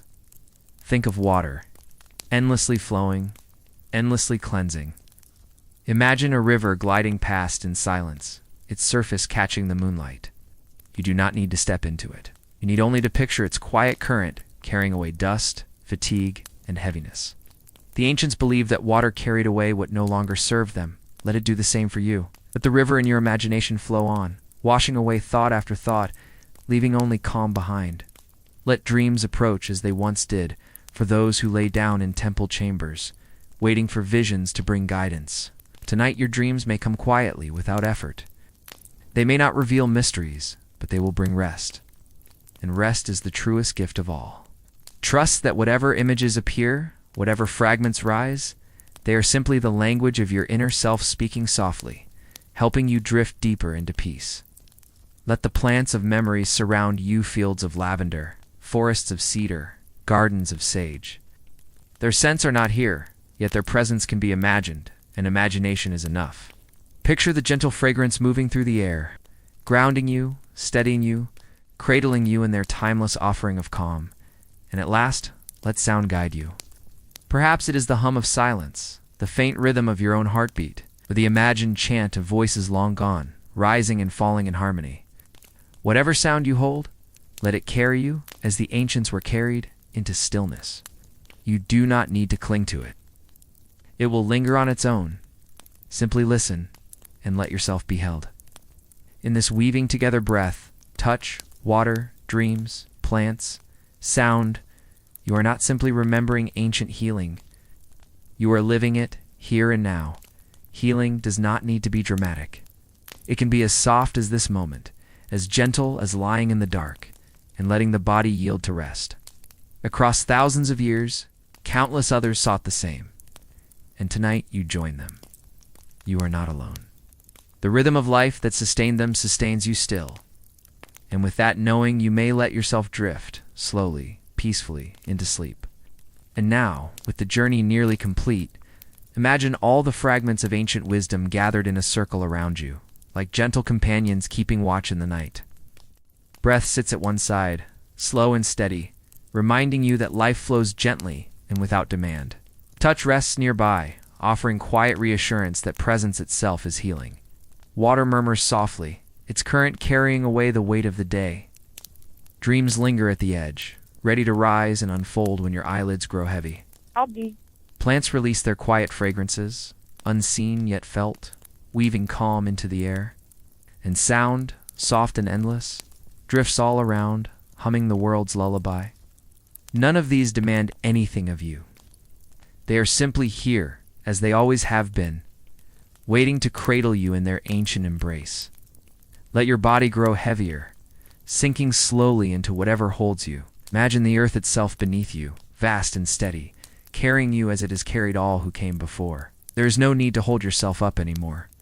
The weight you carry can be set down. The ancients understood this, that rest was not weakness but a return, a coming home to balance. Allow yourself to come home now. Picture a quiet temple, not made of stone or wood, but of memory and imagination. Its pillars are breath, its floor is water, its roof is sky, and its walls are woven from sound. Within it, you lie at peace. No priest's approach, no rituals are required. The temple itself is enough. And as you rest there, you join countless others who once sought healing in their own sacred spaces, by rivers, in gardens, in dream chambers. Their whispers echo softly, rest, rest, rest, rest. The night grows deeper, thoughts begin to blur, as though carried away on the same current that has guided you through this long story. You do not need to follow them anymore. Let them drift, like leaves upon water, like smoke rising from a fire long extinguished. The body knows what to do. The heart knows its rhythm. The spirit knows its quiet path toward peace. All that remains for you is to let go. Imagine the stars above, countless and unchanging, looking down as they have for millennia. Each star a witness, each star a companion. The ancients looked upon them with wonder, with prayer, with longing. You look upon them now with the same quiet awe. The stars do not hurry, they simply shine. And in their patient light, you too may rest without urgency. As you lie here, imagine yourself drifting through time itself, carried gently from age to age, from temple to temple, from river to river, until all the centuries dissolve and only silence remains. In that silence, there is no past, no future, no need. There is only peace. Now, with breath slow, with body heavy, with spirit quiet, the journey ends. The ancients have spoken through their echoes, and their voices now fade into the soft hum of night. You are safe. You are held. You are part of something endless. Allow yourself to drift into that vastness, into the dream waiting beyond words. Let go now, gently, fully, into rest. Sleep comes, and with it, healing.